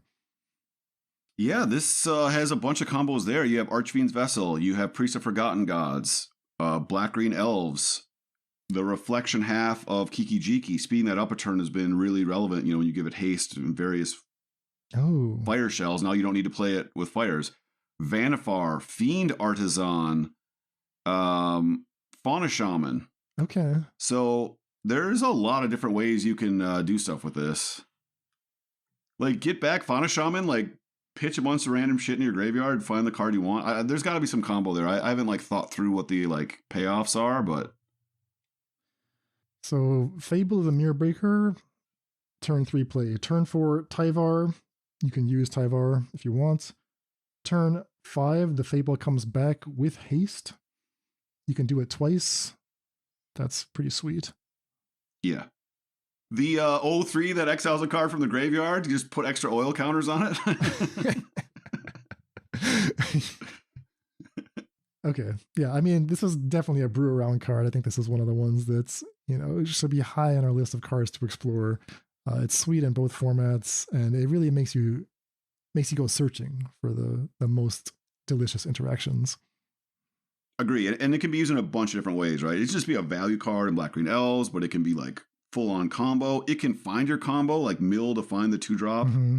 You just mill in the dark. Yeah, it's super cool card. All right, up next is a card that Dan flagged as interesting because he and I love to draw cards. Tamiyo's Notebook. 2 in a blue artifact, 5 in a blue tab draw card. That ability costs 1 less to activate for each other artifact you control. So the dream here is that we'll get 5 artifacts in play. Oh, each other artifact. That's disappointing. Anyway, we'll get 6 artifacts, one of which is Tamiyo's Notebook. Then for just 1 mana a turn, we'll tap and draw cards.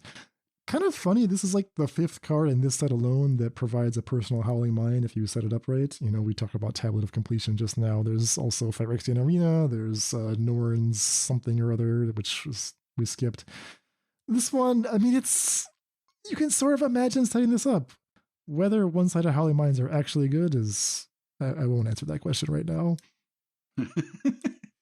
You can make it cheaper with Tezzeret? Yeah, you could definitely draw cards off this. But maybe it's more fun than actually serious for Constructed. All right, let's get serious about a Constructed card then. Bloated Contaminator. 2 in a green, Phyrexian Beast, Trample, Toxic 1. Whenever Bloated Contaminator deals combat damage to a player, proliferate 4/4. So already a 3-mana 4/4 without a bunch of green pips. This card is the second 4/4 Trample without a downside ever printed at 3 mana. The other being Old Growth Troll, which sees a bunch of play. If you go turn 1 mana Elf, turn 2 Bloated Contaminator, turn 3 3-mana Nissa minus, and I should say, and also that turn play Scales, you have a turn 4, you've done 23 or 25 damage without playing another card. I don't follow that. So you're saying... Turn 1 Elf, turn 2 Bloated Contaminator. Okay, now turn 3 I attack with a Contaminator, I assume. No. Turn 3, we play Scales, and then we play 3 mana Nissa and -2 to give +1/+1 to both our Elf and our Bloated Contaminator.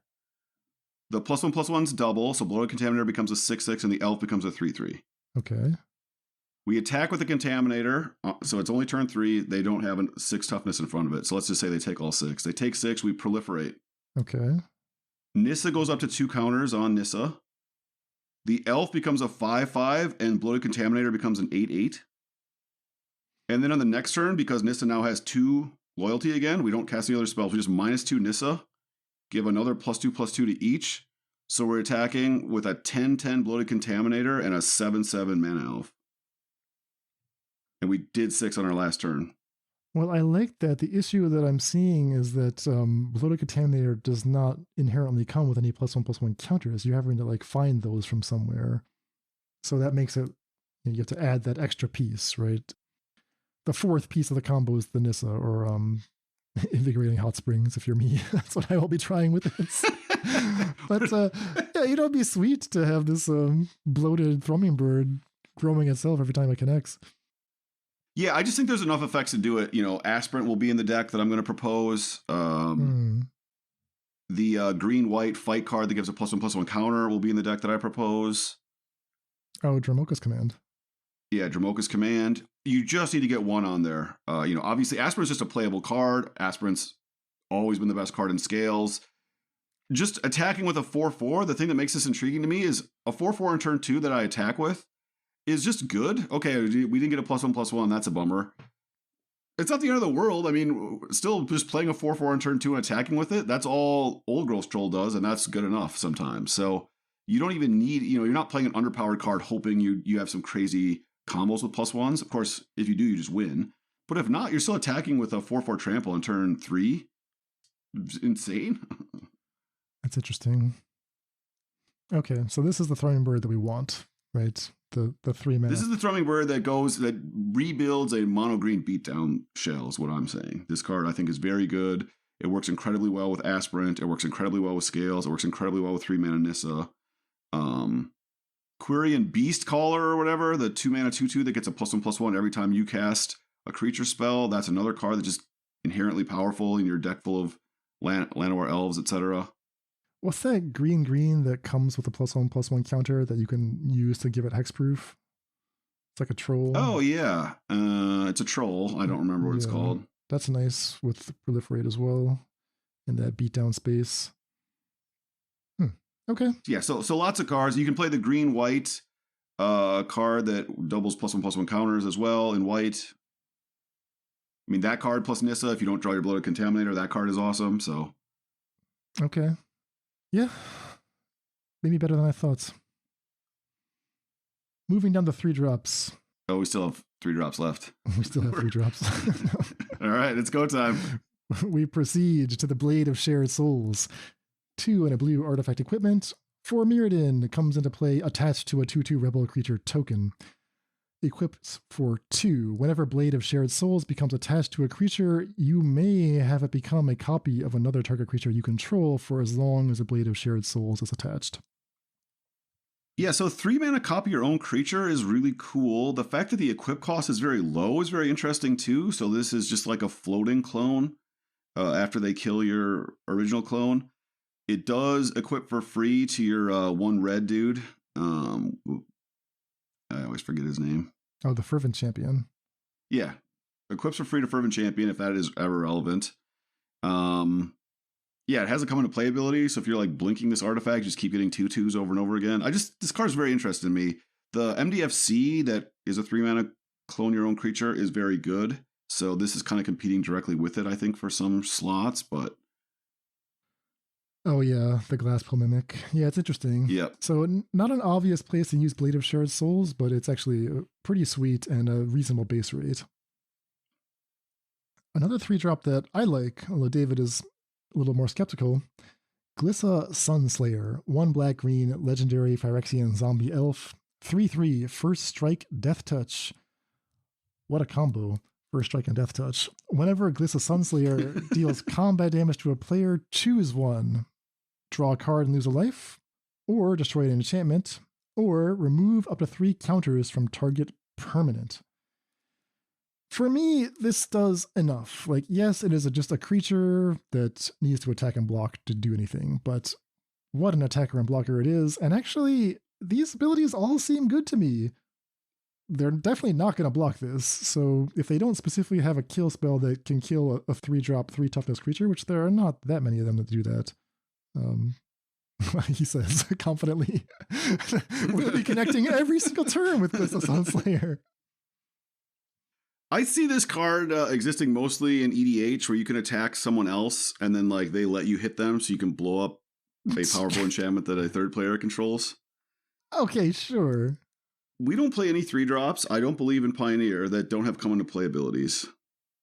I said the same thing about Shieldred, and I was incorrect. Shieldred doesn't have to ever hit them, though. You just sit there with Shieldred, which it often does. It doesn't do anything. It's just 4/5, pass, 2 damage. My turn, draw 2, pass. You don't think that attacking with Glissa is ever like a worthwhile thing to pursue? Like they're not going to kill it in combat. So well, they can chump block it if they really care. Okay. It's actually tough to win races because she damages you when she draws. Destroying enchantment is fine. That's probably the most intriguing one.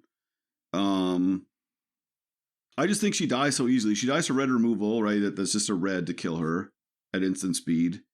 Red black, can they turn on push or not? I have not found that playing 3 mana creatures that don't do anything when they come into play is a good solution to red black, although this blocks better than all those other ones.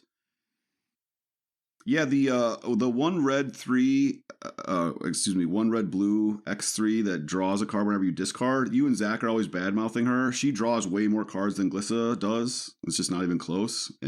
But that's reality otherwise. She has no combat stats. Yeah, she's a zillion 3. she's got way more power. And she forces you to build your deck in a certain way. Glissa asks nothing from you. Glissa's just like, put me in, coach. I'll do it. I'll get you some triggers if you attack. Hopefully. If you attack and hit them. Correct. But you will hit them. You'll be fine. I hope so. I hope Glissa does combat damage to somebody sometime. That would be cool. All right, moving on. Tell me about the Urabrask Forge. Urabrask Forge, 2 and a red artifact. At the beginning of combat on your turn, put an oil counter on Forge, then create an X1 red Phyrexian horror creature token with trample and haste, where X is the number of oil counters on the Forge. Sacrifice that token at the beginning of the next end step. So the turn you put it into play, you make a 1/1 trample haste, and you can attack with it or not. The next turn you make a 2/1 trample haste, etc. I think this card is a little too slow for like classical aggro, but I really like the idea of curving this into Anointed Procession, which creates this like unbeatable endgame where on turn 4 you attack with 2/2/1 trample creatures, then on turn 3 you attack with 2/3/1 trample creatures. It just becomes very difficult for your opponent to race as long as the rest of your deck is just making a bunch of blocking garbage with your Anointed Procession. Okay, that's hilarious, but isn't that just Assemble the Legion with extra steps? Well, we're doing it way earlier. Assemble the Legion makes 2/1/1s on turn 7. Assemble the Legion triggers in not the turn it comes into play. Yeah, but it's 1 card. I only had to take 1 turn off to do it. Where you're envisioning 1 turn off, taking turn 3 and turn 4 off to set up this. Well, turn 3 I still get to attack with a 1/1. You do. That is true. You do get to attack with a 1/1. It's cute. I mean, it's a cute card. Good to proliferate. It accumulates oil. It doesn't inherently give me anything to do with the X1s, and that for me makes it not like worth its cardboard by itself.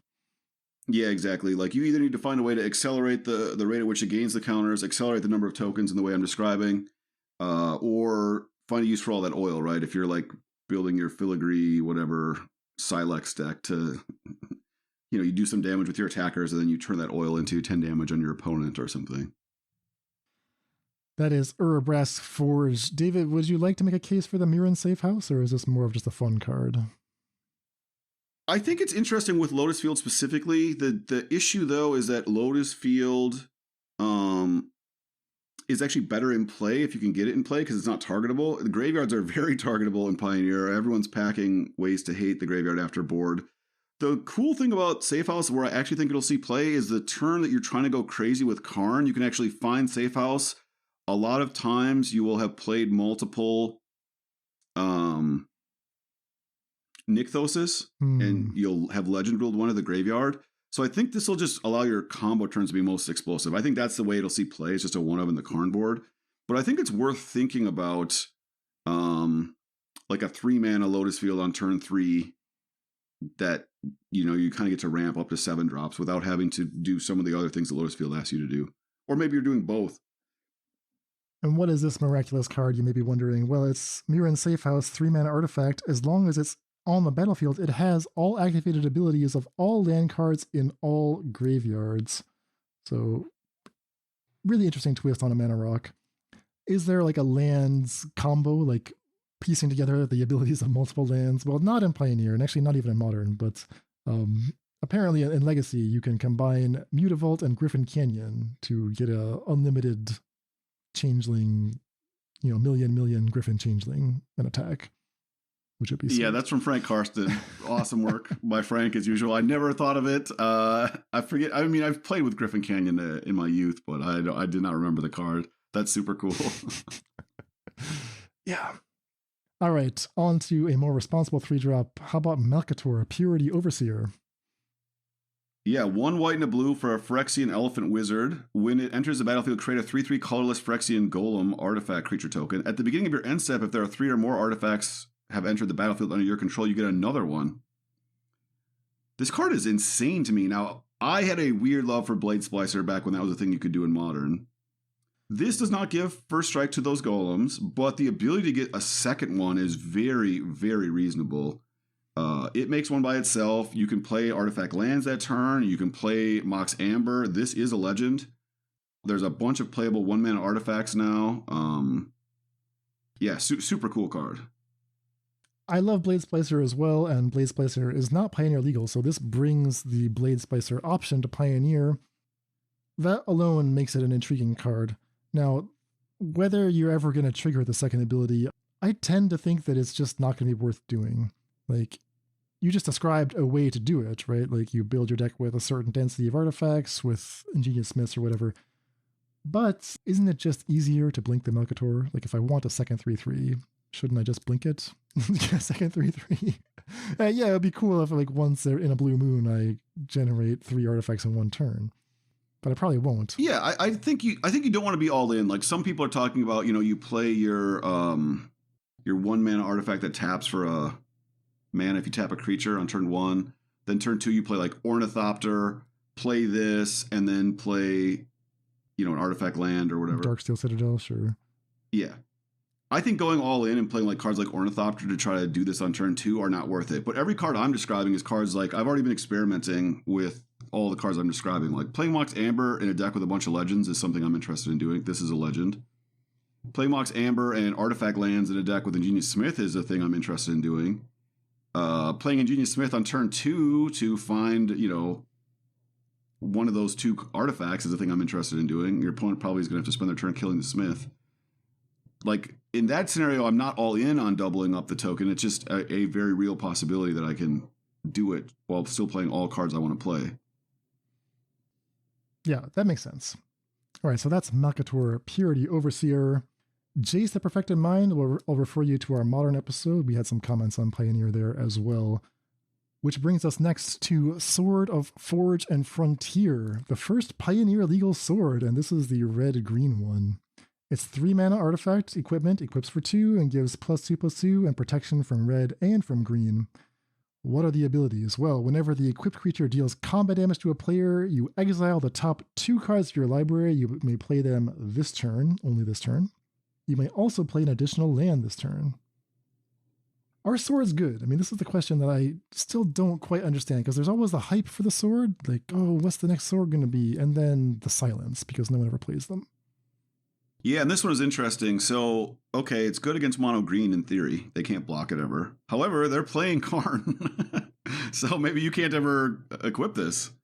I don't know what the deck would be that, proactively plays this. There's no Stoneforge Mystic to tutor it out. The art on this is also terrible. Whoever this artist is, come on. Scott Murphy, I'm calling you out. This is weak. It looks kind of like a stapler or like a tuning fork. Yeah. I don't know what happened here to this sword. Garbage. Yeah, I kind of agree with you, Dan. I don't think this card's going to see any play, and everyone just remembers losing the first time your opponent crewed up a Sword of Fire and Ice, and wow, they're drawing extra cards and killing my creatures every turn. That's not what this card does, and that's not what how Magic works anymore. So play this, spend the mana to equip it. Hopefully that creature doesn't die in response. Then hit your opponent, and then you cast Explore. All right.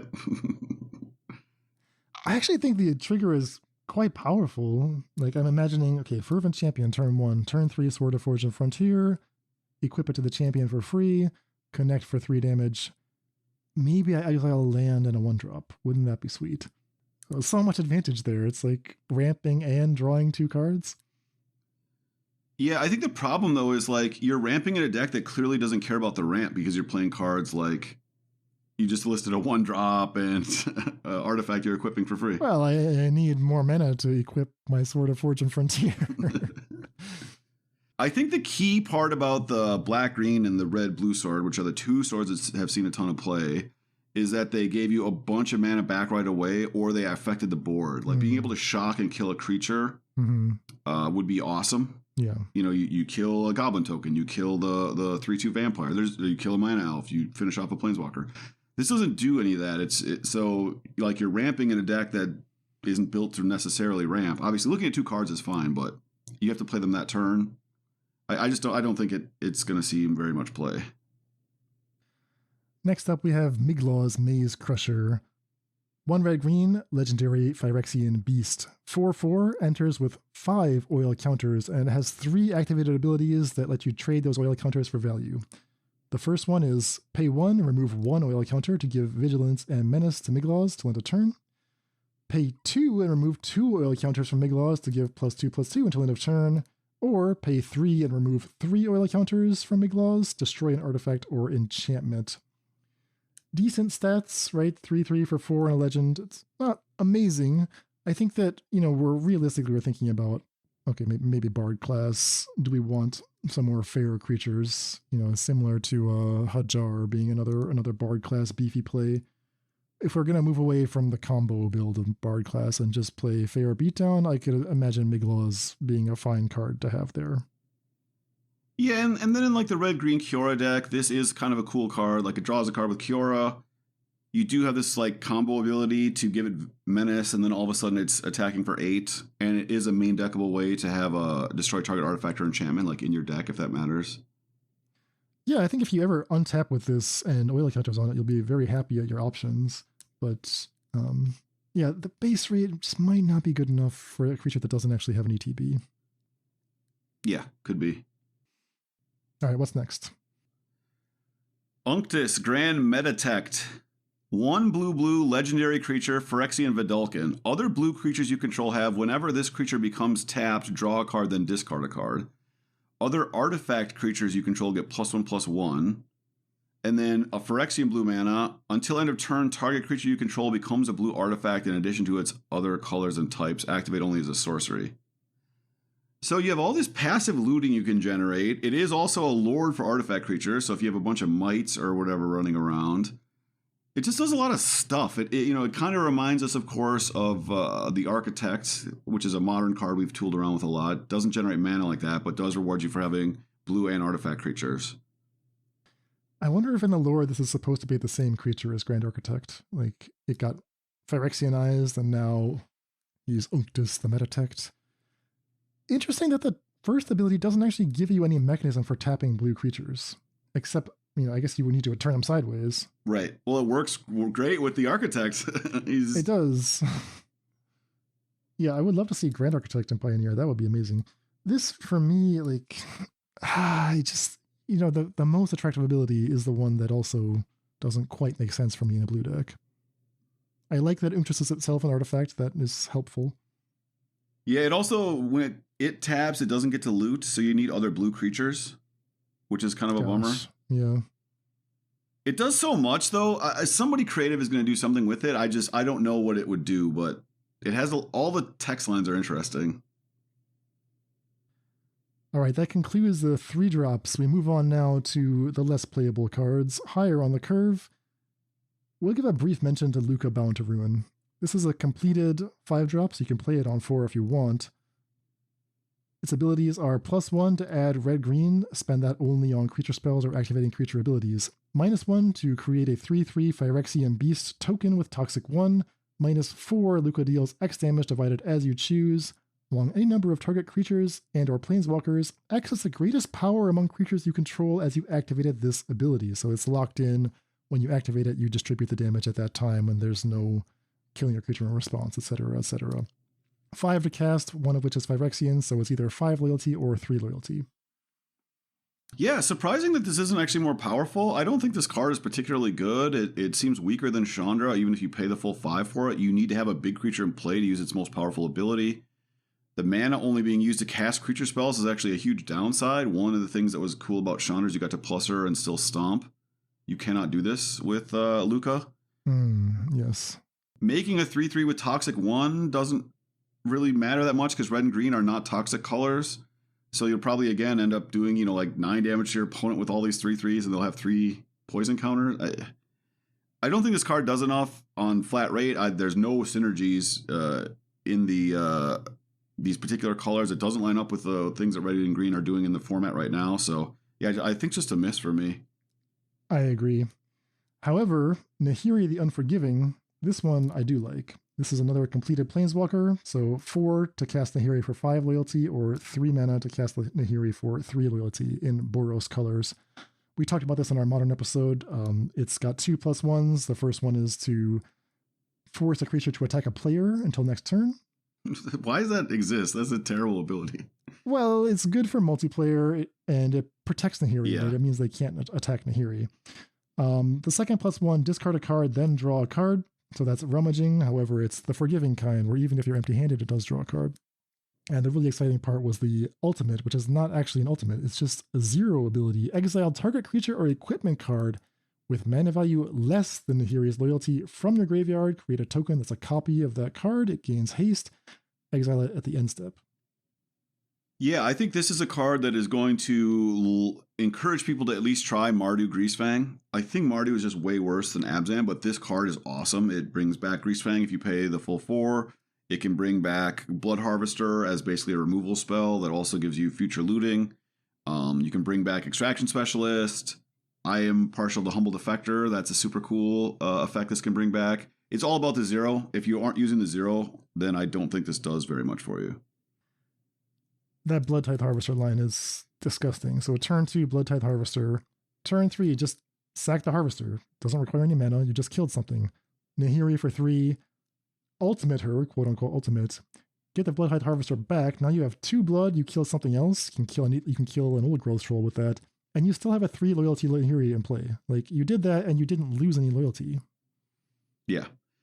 Now, do you even need to do that in Greasefang? Maybe it's just Mardu without the Greasefang part of it. That is reasonable. This does move cards from your hand to your graveyard, though, so I think you're always tempted to do the Greasefang thing. Because what you just described is so good as a fair play, though, Dan, my instinct is to not waste time on the Greasefang stuff. Like, you just have to play a bunch of bad cards to try to keep it useful, and I don't think you have to do that here. You have a note that Humble Defector works with Nahiri. It's true. Unlike Reflection of Kiki-Jiki, this will successfully exile the token. Unlike Reflection of frickin' Kiki-Jiki, exactly. My opponent just drew a zillion cards. I was like, what the hell's going on around here? It's go time. Save me, Humble Defector. They kill your Humble Defector, as they should. You play Nahiri. Get it back. Tap it. Transfers to their control, but it's gone. Yeah, that's sweet. I mean, this is sweet. I like Nahiri a lot. 0 mana draw 2? That's broken. That can't be legal. I think both Tyvar and Nahiri are like super sweet brewing planeswalkers. Price to move, yes. Interesting abilities, sweet design space. The planeswalker design has gotten so much better now that they're not trying to make them generically powerful, mainly because EDH is unforgiving to planeswalkers, so they've generated a bunch of cool abilities. They don't care about standard anymore, so they don't have to overpower them. We didn't mention this much on the modern side of things, but rebuying equipment card from the graveyard could also be relevant. I mean, one way to stop the Colossus Hammer deck is to kill the Colossus Hammers, and Nahiri gives you extra chances at it. So in Pioneer, that could be another card to consider. Yeah. All right, where do we go next, David? All right, quickly, we're going to talk about one of the Dominuses. I don't think the Dominuses are particularly good, but I think the red one and the white one are at least possibly playable. So the red one is Sulfim, Dominus of Mayhem. Legendary creature, Phyrexian Horror, 2 red, 5/4. If a source you control would deal non-combat damage to an opponent or permanent opponent controls, it deals double that damage to that player or permanent instead. 1 and 2 Phyrexian red mana. Discard 2 cards, put an indestructible counter on it. I don't know if this is ever or when this is better than the 2/4 dwarf legend that adds power to your red effects, but that pumps creatures. For me, that's the issue, is that this is only non-combat damage. For that reason alone, I just don't see it for Sulfim. Like, I'd rather have Torbrand at the same mana cost. Yeah, this does make itself indestructible. I guess I was thinking of like Chandra with this, like plussing for 4 damage every turn is kind of interesting. There's definitely a lot of stuff that still works with Solfim. I'm just like, Torbrand does it so easily. I guess Solfim doesn't care what color the source was, so that's interesting. Right. And then Mondrak is 2 white for a 4/4, Phyrexian Horror. If one or more tokens would be created on your control, twice that many of these tokens are created instead. And then 1 white, sacrifice 2 other artifacts and or creatures, put an indestructible counter on Mondrak. So I like this more as Anointed Procession like 5 and 6. So you just have that effect like with a huge amount of density. And then hopefully you have a bunch of 2 and 3 mana effects that make tokens without mana. So let's say you play Wedding Announcement on 3, you play Mondrak on 4, you get 2 1/1s instead, or whatever token generator you like. And it's just granting value the turn it comes into play. It has a de facto come into play abilities, I guess what I'm saying. Yeah, I think that's the key to making Mondrak work. And it does get quite attractive if it's generating multiple tokens on turn 4. So I think that's the challenge, but it's definitely doable. Yeah, the rest of the Domini, I don't think are very good. We're not going to talk about them. We want to briefly give a shout out to the callback to Blastoderm, Evolve Spinoderm, 2 green, Phyrexian Beast. It enters the battlefield with 4 oil counters on it. It has Trample as long as it has 2 or fewer oil counters on it. Otherwise, it has Hexproof. So it has Hexproof when it comes into play and for the next 2 turns. At the beginning of your upkeep, remove an oil counter from Evolve Spinoderm. Then, if it has no oil counters on it, sacrifice it. I really like this card in Fight Rigging specifically. Basically, once it resolves, Fight Rigging is going to bring it to the right power before it's ever targetable. And of course, in the meantime, you're making your hexproof creature bigger. That's good. And then once it is targetable, it's a big trample creature. So I think there's maybe enough synergy there that this will see play. Otherwise, in general, I don't think like a Blastoderm type card, as good as it was in the Fire Shells of our youth, is worthwhile anymore. All right, seeing all these oil counters, what if we play the Red Dominus Solfim with the Filigree Sylex to deal 20 damage in one shot, and we just play Evolve Spinoderm and that legend that came with 5 oil counters, and that's it. We just try to dirtle around and eventually sneakily get 10 oil counters in play, and boom, Solfim plus Filigree Sylex, that's it. Yeah? Any takers? Yeah, that's not terrible. I don't like playing cards though that lose oil counters. I think we'd want to play like the red artifact you didn't like that gains oil counters every turn. Well, it's all on the table, but okay, that's not a serious. All right. More seriously, let's talk about the 6/6 demon for 4. This card is sure to see play. Yeah, 4 mana 6/6 Phyrexian Demon, Archfiend of Dross. It enters a battlefield with 4 oil counters on it. At the beginning of your upkeep, again, you remove an oil counter from it. Then if it has no oil counters on it, you lose the game. Okay. That's pretty bad. That's about as bad as it gets, honestly. And then whenever a creature an opponent controls dies, its controller loses 2 life. So it doesn't have trample, but the thought is, right, if they are blocking it, then they are losing 2 life, right, to throw their Welkin Turn in front of our Archfiend of the Dross. I love that clause. I mean, you used to only get that off like Masker Worm, and like, what if like we give them a bunch of random tokens, Hunted Phantasm or whatever. I don't know what the Pioneer legal equivalent of that is. And then we slaughter him with an Archfiend in play. It's huge. I mean, it's definitely huge. Works with Fight Rigging. Yeah, works great with Fight Rigging. This is, again, a card you could donate to your opponent when it is about to expire. This is a card you can reset with various blink effects if you think it's good enough. The problem is, if you imagine Shieldred does 6 damage a turn as well, basically, if you think of it that way. It does 2 on your draw and then it attacks as a 4/5 with Death Touch. So, yeah, this has flying, but Shieldred also has, like abilities against like blue-red and other things. So I think it's hard for this to be better than Shieldred, unless you're playing some kind of combo, right, where you're donating this or you're, like Dan's describing, giving them a bunch of creatures and killing them that way. Playable demon for Kalia Zenith Seeker. I will leave you with that thought. As we move on to Mindsplice Apparatus, 3 in a blue artifact, Flash. At the beginning of your upkeep, put an oil counter on Mindsplice Apparatus. Instead of sorcery spells you cast cost 1 less to cast for each oil counter on Mindsplice Apparatus. So you're playing some kind of blue reactive deck. Instant speed, turn 4, you have a window, you flash this in, go to your upkeep. Immediately, you now have a 1 cost reduction on all your stuff. The next turn, you have 2 cost reduction, and it just gets more and more obscene from there. Yeah, again, the Proliferate Anticipate is so good here. Once this is in play, the Proliferate Anticipate is free that turn, costs during your upkeep 1 blue to cast, and then it makes your next instant spell cost 2 less, so it's basically paying for itself. Growth Spiral, another card that's interesting with this, with 2 mana counter spells, with the Anticipate. Those are all 2 mana things to leave up. Okay, now we're reducing our spells. Now what do we do? I kind of like the idea of a turns-based spell with this. This is a card that goes way up the curve, so eventually we're casting our turn spells for 2 mana, right? Make 2 birds take a turn. And as we take turns, the first turn actually, this is sort of like a Planeswalker that gains another ability, right? It reduces our spells further. And then maybe you just win with an X spell after you've taken a bunch of turns. You only have to do not that much damage to finish your opponent off. So yeah, this has it's not Wilderness Wreck. It's much worse, but it has the same kind of deck that it could go in. We don't get to play our instant speed take a turn spell, which would be insane with this card, but it's that kind of effect. Yeah, it's fascinating. This is a fascinating card.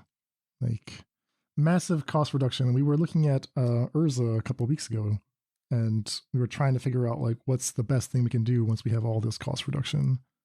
And this is to the extreme. What if you could have 3 cost reduction on every freaking spell? Your Memory Deluge, it doesn't see as many cards, but you're tapping nothing basically to cast it. Well, I would not ever play this with Memory Deluge. Why not? It's still draw 2. Even if you're only looking at 2 cards, you still get to keep them. Still good. Yeah, but I don't want to do that. I'd rather just play the blue. Once this gets to 3, I'd just rather play blue, look at, or scry 2, draw 2. Well, I just never want to run out. I want to always have stuff to cast. Well, you should. I think X spells are the cards that are going to do really good with this. X spells and turn spells. The turn spell gets us up to 4 or 5, and now maybe that red X spell that copies it's, or we'd have to figure out what the best way to actually win the game is. But X spells just get infinitely good. You could play the red blue counter spell that does X damage to the controller. Jeez. Yeah, I mean, it's an exciting card to have in play. Yeah. It's probably one of those where you just you feel like you can't lose and then you do. Moving on to 5 drops and above. Elesh Norn, Mother of Machines. We mentioned this in Modern. It could be a sleeper there. David, do you like it in Pioneer as well? Oh yeah, this card's going to be insane. The first deck I'm going to build is going to have 4 Kiora for Elesh Norn. I think people are really sleeping on how powerful this card is. It just beats entire archetypes by itself. For instance, the enchantment deck, whether it's Kruga or Urian, cannot beat this. Has no way in its main deck to beat it. So that's a buy every time you play it. Dies to very, very little out of mono green, so it stops all their coming to play effects. White's removal, like in mono white, is all coming to play based. So once you establish your Kiora plus Elesh Norn, you also can't lose there unless they overrun you. So you just have to shore up all your bad matchups. Your deck is going to be very poor against Spirits, very bad against Lotus Field and Control. So you get to basically dedicate 15 slots. Can you fix those 3 matchups? If you can, this deck is the shell that I'm proposing is going to be very good. Yeah, Kiora into Elesh Norn is an insane sequence. If this turns out to be a real deck, I mean, the price on this card is just going to be even more absurd than it already is. So I don't know when we'll actually be able to afford 4 copies of Elesh Norn for you, David, but I will do my best. Immediately. We're going to need some more Patreon subscribers to be able to purchase these. They're going to be 100 tickets a pop, I'm sure.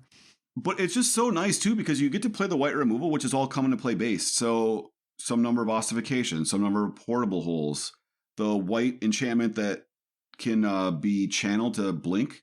So if you're playing cards with 4 power with Kiora in play, It just turns into multiple draws.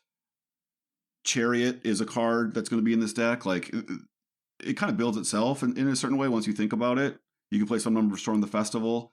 Just all your effects are going to be crazy, and you just have these free wins. Like, sometimes you're going to play in a league, and you play 3 matches where you can't lose. Like, a Resolved Elesh Norn is unkillable, and it stops what their deck does. 5 mana, 4/7 Vigilance, doubles all your ETBs and shuts down all your opponent's ETBs. Amazing card. Yeah. All right, next up, Argentum Masticore, 5 mana artifact creature, Phyrexian Masticore, first strike, protection from multicolored. At the beginning of your upkeep, sacrifice Argentum Masticore unless you discard a card. That's all Masticores have this clause. However, when you discard a card this way, Argentum Masticore lets you destroy target non-land permanent and opponent controls with mana value less than or equal to the mana value of the discarded card. That's pretty sweet. However, at 5 mana, for me, this is too slow despite the sweetness. Yeah, it is slow. It is a little clunky. You're going to have to do some work to make this work for you, but it depends on the removal suite people end up playing. It survives Dreadbore, can't be targeted by push, can't be hit by Go for the Throat, Night of Autumn, or Deputy Detention. It blocks every creature profitably in the entire format, including Shieldred, except for specifically Cavalier of Thorns. Cannot be killed by Boat. Blocks Chariot. Oh, and the new Glissa Sunslayer. I mean, that's the new meta. It trades. They trade. Oh, this is protection from multicolor. Oh no! I'm ruined. Oh my gosh. So are people have been playing Go for the Throat, not Power Word Kill lately in the decks I've been playing. So like Red Black has no way to kill this right now if this resolves. After board, they maybe have Anabrade or 2. And then, again, you kind of have to build your deck a weird way. If you're playing Madness spells, this is just an insane card. Like, you discard your Madness Bolt, you do 3 damage, kill, whatever, Bone Crusher Giant, then you blow up a 3-drop Fable the Mirror Breaker. That's an unbeatable series of sequence. They can't attack through this creature, and it just generates all this value. But to your point, it is a 5-drop. So, like, can you get there in a reasonable amount of time? Well, we've been experimenting with the 1/3 that taps to make 2 mana to cast an artifact. You know, is it time? Is it go time? Next up is Thrun, Breaker of Silence. 3 green, legendary troll shaman, 5/5. 5/5 trample. Thrun, Breaker of Silence can't be the target of non-green spells your opponents control or abilities from non-green sources your opponents control. Thrun cannot be countered. As long as it's your turn, Thrun has indestructible. So can't be countered. I mean, these tend to be often just sideboard tech against the blue decks. They basically are trying to give Thrun hexproof indestructible, but they're stopping a little bit short of that. Yeah, still dies to sweepers, right? Your opponent casts Supreme Verdict. Yeah, indestructible on my turn, but that doesn't help me that much. So on your turn, you're allowed to kill it, but not with non-green spells. You cannot target it with non-green spells. Yeah, so this is actually weirdly a much better sideboard card against Red-Black. So now Shieldred cannot block it, right, profitably. Now your garbage 3/3 first strike Death Touch cannot block it profitably. But yeah, it's not actually a good anti-control sideboard card. So it's like to dominate mid-range matchups, and maybe that's enough as a one-of. Again, the mono-green list that exists currently in Pioneer is full of artifacts. It's a Karn board. They typically don't sideboard more than 1 or 2 cards, and they don't play very many non-artifact sideboard cards. Is this worth a slot just to beat Red-Black? Well, Red-Black is now a slight favorite against mono-green with some of the new tech they've been adding, so maybe this is a needed card. I don't know. Much like the original Thrun, I mean, all of these words, they serve only to protect Thrun. They don't help the rest of your strategy in any way, so it's just a 5/5 trample that you're going to have for a while. Does that win the game? It depends. Yeah. It does do a lot of damage. All right, moving on to these 6-drops. All right, the Eterrnal Wanderer, 4 white, legendary planeswalker. No more than 1 creature can attack the Eterrnal Wanderer each combat. +1, exile up to 1 target artifact or creature, return that card to the battlefield under its owner's control at the beginning of that player's next end step. 0, create a 2/2 white samurai creature token with double strike. -4 for each player, choose a creature that player controls. Each player sacrifices all creatures they control not chosen this way. Super, super cool Planeswalker. I think this is one of my favorite designs on like a big splashy walker they've ever done. It does a bunch of stuff. The no more than one creature can attack is interesting. It is a blink Planeswalker. There's actually a lot of tokens. Like you can positively blink your opponent's Fable token or whatever. Just it's gone forever. Super cool card. The -4 is sometimes relevant if you're in a mid-range matchup. I don't know if this is powerful enough, unfortunately, but I love everything this card does. I think it's extremely, extremely powerful. It's almost as powerful as the 6 mana Elspeth, but it's 6 mana. Like I just don't know if we're ever going to play this. Yeah, that's what it comes down to. Like 6 mana Elspeth is super powerful. We all agree. It sees no play. No deck even considers it in the format. And this is, like you say, maybe it's 98% of that with some synergies, and that just might not be enough. 6 mana is 6 mana. It's really hard to cast a 6 mana spell that isn't, sweeping the entire board. I mean, this kind of sweeps the board, just not quite. It sweeps most of the board. Yes. What would be really nice is if our 6-drop also could be cast for 3, like Capricious Hellraiser. The dragon for 6 that you can sometimes cast for 3. Now, we talked about this in Modern with Dragonstorm, among other things. But it's 3 red, Phyrexian Dragon, 4/4 flying, costs 3 less if you have 9 or more cards in your graveyard. When Capricious Hellraiser enters, exile 3 cards at random from your graveyard. Choose at random among them a non-creature, non-land card. No, sorry, not at random. Choose your choice, a non-creature, non-land card from among those 3. You may cast it and copy it without paying its mana cost. Yeah, so I think there's 2 ways to do this. One, you can play it almost as your like T-Cruise replacement. So you just put a bunch of cards in your graveyard, and then this is a 3 mana 4/4 that like draws a card, right? It's probably going to find a cantrip or something. Or you can put like high value cards in your graveyard, take a turn, some of the crazy powerful sorceries, cast this with only a few cards in your graveyard, or cast this if you want to get super advanced. Cast this for 3 with 9 cards in your graveyard, and then like dig in response, so that only the remaining cards are super powerful. And so you have like dig plus whatever, take a turn, make 2 birds, whatever your effect is. So you have a bunch of different ways you can play it. Now, most of them involve the graveyard. Graveyard hate is everywhere because Phoenix and Greasefang exist. So your fail state at least is a 6 mana 4/4 flying, which is not a great card, but is not unplayable. Like at least it does something on the board. I think this card is super cool and is worth experimenting with. So on turn 5, right, I have 9 cards in the graveyard because I did a bunch of stuff. I cast Capricious Hellraiser, trigger on the stack, I delve away 6 of the cards in my graveyard to cast Dig Through Time. Now I have 4 cards in the yard, one of which is Dig Through Time. And the Hellraiser will most likely give me the option to dig, plus whatever else I left in there. That's kind of cute. Apart from like building around that weird stuff, like is this just like a fine fair card, or is it too random? Well, it is competing with your Treasure Cruise, right? So I think it's almost for decks that aren't all in on the Treasure Cruise plans. Because why would you ever cast this instead of Treasure Cruise? And red is not trivial, right? If you're playing red-blue. So that's a little harder. Are there mono red ways to just fill up our graveyard? That's something to think about.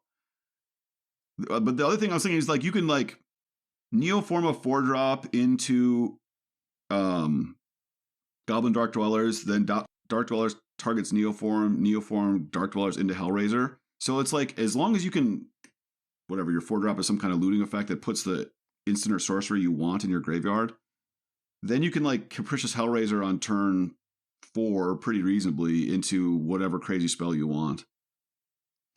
Remember during that Perennial Behemoth Neoform combo, we were lamenting how there's no good 6-drops in the format. Maybe this is it. Maybe the whole cost reduction is a complete distraction. Like it's actually better to not have a big graveyard. You can just get the omniscience back if you set it up properly with a modest sized graveyard. Yeah. This card does a lot of stuff, right? You can play it the quote unquote fair way where you're just like casting a bunch of cantrips. You cast a 3 mana sorcery, looks at your top 5, your whatever you're doing, your the black green, look at your top 5, pick a card, you find your Capricious Hellraiser. You can do all that stuff, and maybe it's just a 3 mana 4/4 that draws a card basically, or recasts a cantrip-like effect. Or you can do something else where it just like wins the game when it resolves. Or you can just try to get lucky, right? Like you cast with a giant graveyard, and some of those cards in your graveyard are lands, and you hope those aren't the 3. I mean, it's better than drawing. It casts for free. It casts planeswalkers for free. It casts artifacts for free. It's so interesting. All right, moving on. Nissa Ascended Animist. Yeah, 3 green, and then 2 completed. So it's a formal cast of 7 mana. +1, create an XX green Phyrexian horror creature where X is Nissa Ascended Animist loyalty. So that it either starts with 3, 5, or 7 loyalty. -1, destroy target artifact or enchantment. -7, until end of turn, creatures you control get +1/+1 for each forest you control and gain trample. And it starts with 7 loyalty. Obviously, if you cast it for 6 mana, you get it for 5 loyalty. 5 mana, you get it for 3 loyalty. This card is super cool, super powerful. It is not a Storm of the Festival hit, so it will not see play in mono green, which is very unfortunate. But that is the lens through which every permanent is going to be viewed. And there is no other ramp deck that's playing this over something else. So if I were just trying to ramp and cast this, I would cast it for 5. I would pay 4 life for that privilege. I would get a 3 loyalty Nissa. I would +1 to, I guess the token is 4. 4, right? That's checked when the ability is resolved, right? Yep. It doesn't change throughout the game. No. Then next turn I could plus again and get a 5/5. I mean, yeah, you get board presence this way. You definitely do. But that's, 5 mana walkers we're already in like suspicious territory. And the 5 mana Nissa that already exists is better than this on 5. Yeah. The only reason you'd play this is because of the variability, or maybe you play the 5 mana Nissa to help you cast this Nissa. I mean, my appeal here is if you get up to 7 mana and you've got a few creatures in play and 6 forests, this is the most powerful overrun ability we've ever seen. I mean, it's just going to torch your opponent. So if you're like playing the 5 mana Nissa, make a 3/3, and then the next turn you like have 2 3/3s in play, and then you give them cast this thing and make them 10/10 trample or something. I mean, yeah, Storm of the Festival is just better. It's just a better card. It works better with Cavalier. It works better with Nykthos. This is not going to see play in mono green. A 7-drop that asks a lot less of you, in my opinion, attracts a Grand Unifier, a card that is so powerful that we actually kind of talked ourselves into this in Modern as well. It's 3 green, white, blue, black. Those are Atrax's signature colors. 7/7 legendary Phyrexian Angel. Flying, Vigilance, Death Touch, and Lifelink. When Atraxa enters a battlefield, reveal the top 10 cards of your library. For each card's type, you may put a card of that type from among the revealed cards into your hand. The rest go on the bottom in a random order. So that's the Niv Mizzet clause. This is our boy. This is Niv. What are the card types? Well, there's the 8 that we know of, plus a new one called Battle. We don't know what battles are. Presumably that's from an upcoming set, but this means there is going to be a 9th card type. Yeah, I think you need to cheat this into play, probably with Neoform. Yeah, it's a very good stabilizing card. It draws probably 3 to 4 cards. So I was postulating in the Modern episode that even without any special deck building, this draws 4 cards on average. Yeah, you don't do anything special to get more hits here. This is not like Niv Mizzet. Yeah, but you could conceivably get 6 cards without like going too far out of your way. The fact that it just pulls a land is very impressive. I was wondering if this is like the premier card to cheat into play, even with something like Indomitable Creativity, for example. Maybe it's just the thing to do there. Yeah. Every time they're printing a lot of better like boom booms. I think we've kind of like updated our 7-drop of choice like very frequently the last 18 months. This might just be the one. I don't like that in most of these decks, because of the mana cost, you don't ever have the plan C of casting this. So you're like all in on cheating it into play, but maybe that's just the price you have to pay. Gosh, I mean, this just is so good. I would just love to get this into play. I don't care how. I don't care what we have to do. Like Titan's Nest, sure, I'll do it. Whatever it is, if it generates mana and gets me to 7, I will try it. That crappy Luca, sure, why not? Yeah, why not? It's just so huge. I mean, it dominates the battlefield, like instantly stabilizes you. And then the Vigilance Lifelink, like you just never block. Like you never even have to call the bluff. You just like take all your damage. I'm attacking you next turn. Like, can you kill it or not? Right? White removal does. Some of black's removal does. Some does not because it is an angel. And red damage can't kill it without getting very lucky. Like having multiple pieces in your hand. And you point out that this by itself brick walls the Parhelion Greasefang combo. Yeah. So yeah, the first turn they attack, you actually lose 1 life. You block, or I guess you could block a 4/4 if you just wanted to let the 5/5 go back to their hand. So you go down 2, but then you attack back for 7, and then the game is over, even if they have a way to discard. Plus, you have a new hand of cards. So. Yes, right, exactly. All right. What's next, David? All right, Kha Intangible Slayer. 3 white, black, legendary Planeswalker Kha. Hexproof. First time a Planeswalker's ever had Hexproof, I believe. +2, each opponent loses 3 life, you gain 3 life. 0, you draw 2 cards, then each opponent may scry 1. Love that ability, super cool. -3, exile target creature or enchantment. If it wasn't an aura, create a token that's a copy of it, except it's a 1/1 white spirit creature with flying in addition to its other types. So this is a super powerful Planeswalker, but 7 mana is so much mana. I think you need to cheat this into play from your graveyard or wherever else. I don't think you can just play this fair. I don't think there's any 7 mana permanents we play in the format, like by tapping 7 lands.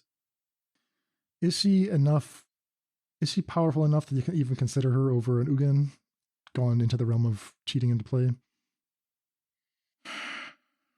She has a hexproof, which is nice. Well, I think Ugin is not that good in a deck with other permanents. Yeah. Because if you're playing white and black colored permanents, so let's play you're playing like a Urian type of shell or something, then you don't want to play Ugin because that minus gets rid of your Edict enchantment you're hoping to blink with Urian or whatever. Yeah, I guess that is true. I mean, that -3 is so freaking good. You kill their thing and you get your own copy of it. Yes. Amazing. So yeah, you imagine like killing their Shieldred or whatever, then you get a Shieldred. Like it's a 2-for-1 plus if their creature had to come into play ability, you get that. You get the Spirit of Shieldred. Only 1/1 Yes, flyer. exactly. Nice. Yeah. But yeah, I've seen people like posting lists where just like, oh, just play 2 of these on the top end. You cannot do that, I don't believe, in the format. There's not enough time. All right, last card here we'll talk about for Pioneer. Another 7-drop to compete for that best 7-drop to cheat in, perhaps. This one, 4 green, Tyrannax Rex. 8/8, trample, haste, ward 4, and cannot be countered. It also has Toxic 4, so if you want to give your opponents 4 poison counters, the Tyrannax Rex is likely to do so. And I know that's a bit silly, it turns on corrupted, but it also means that any kind of chump blocking is unlikely to succeed because any amount of trample damage deals 4 poison counters. Yeah, I think this is the best can't be countered green effect, if I had to pick one. I think it's better than the 7/6 trample. I think it's better than Thrun against control specifically because the haste really matters. So we play this. They can kill it, right? They're allowed to play the ward 4. Yes. Will that actually come up? I mean, that would be very disappointing for me if that happened. I mean, it's certainly possible. You could imagine them on turn 8 getting to play their 4-mana Planeswalker and then paying the ward 4 after this has done some serious damage to them. Oh, Wandering Emperor just taking this down. Gosh. Yeah. But I mean, 8 mana is a ton. The white removal is not great. The black removal that targets this is 2 mana. So that's something that red-black could do is get up to 6 mana, right? And one of the terror effects on this, just pay 6. If they've gotten to attack with, for instance, a few goblin tokens that make treasures. So for Tyrannax Rex, are you thinking ramp to it or cheat it into play? Or just play a long game and have this be your finisher? I don't think cheating this into play is good enough because it doesn't win the game and it doesn't draw any cards. So it still dies to sweepers. I think this is more just like a sideboard card in your green ramp deck. I see. Okay. Because control has a reasonable matchup against mono green. The negates and stuff are actually really good against them. And so Rex is a card that they actually would struggle to deal with. Same with red, blue, black. But I don't know if this is good enough. I mean, it dominates mid-range matchups too, but like it actually isn't that good. You just could block it with Shieldred and trade. Well, they get 4 poison counters. Yeah, I mean, how can you survive with 4 poison counters? All right, I think that concludes our Pioneer set review, coming in at a clean 2.5 hours. Yes. I think there's a ton of tools in this set for Pioneer. A ton of sweet ones. I mean, gosh, I think this set's going to keep us busy. I was not that high on the set when like the first batch of leaks came out, but now that we've seen more, I've had more time to think about it. I think we're going to be very busy. Yeah. All right, David. Always a pleasure. Thanks for walking us through some of the directions to explore. My pleasure. Looking forward to getting some new brews together. Should be fun. All right. Take care. All right. Take care. This concludes our Pioneer set review for Phyrexia All Will Be One. If you enjoyed this episode and would like to support the show, you can join our community at patreon.com/Faithless Brewing for Discord access, bonus content, and more. And don't forget to follow us in your podcast app to hear new episodes as soon as they drop. That's all for today. Stay safe, and we'll see you next time.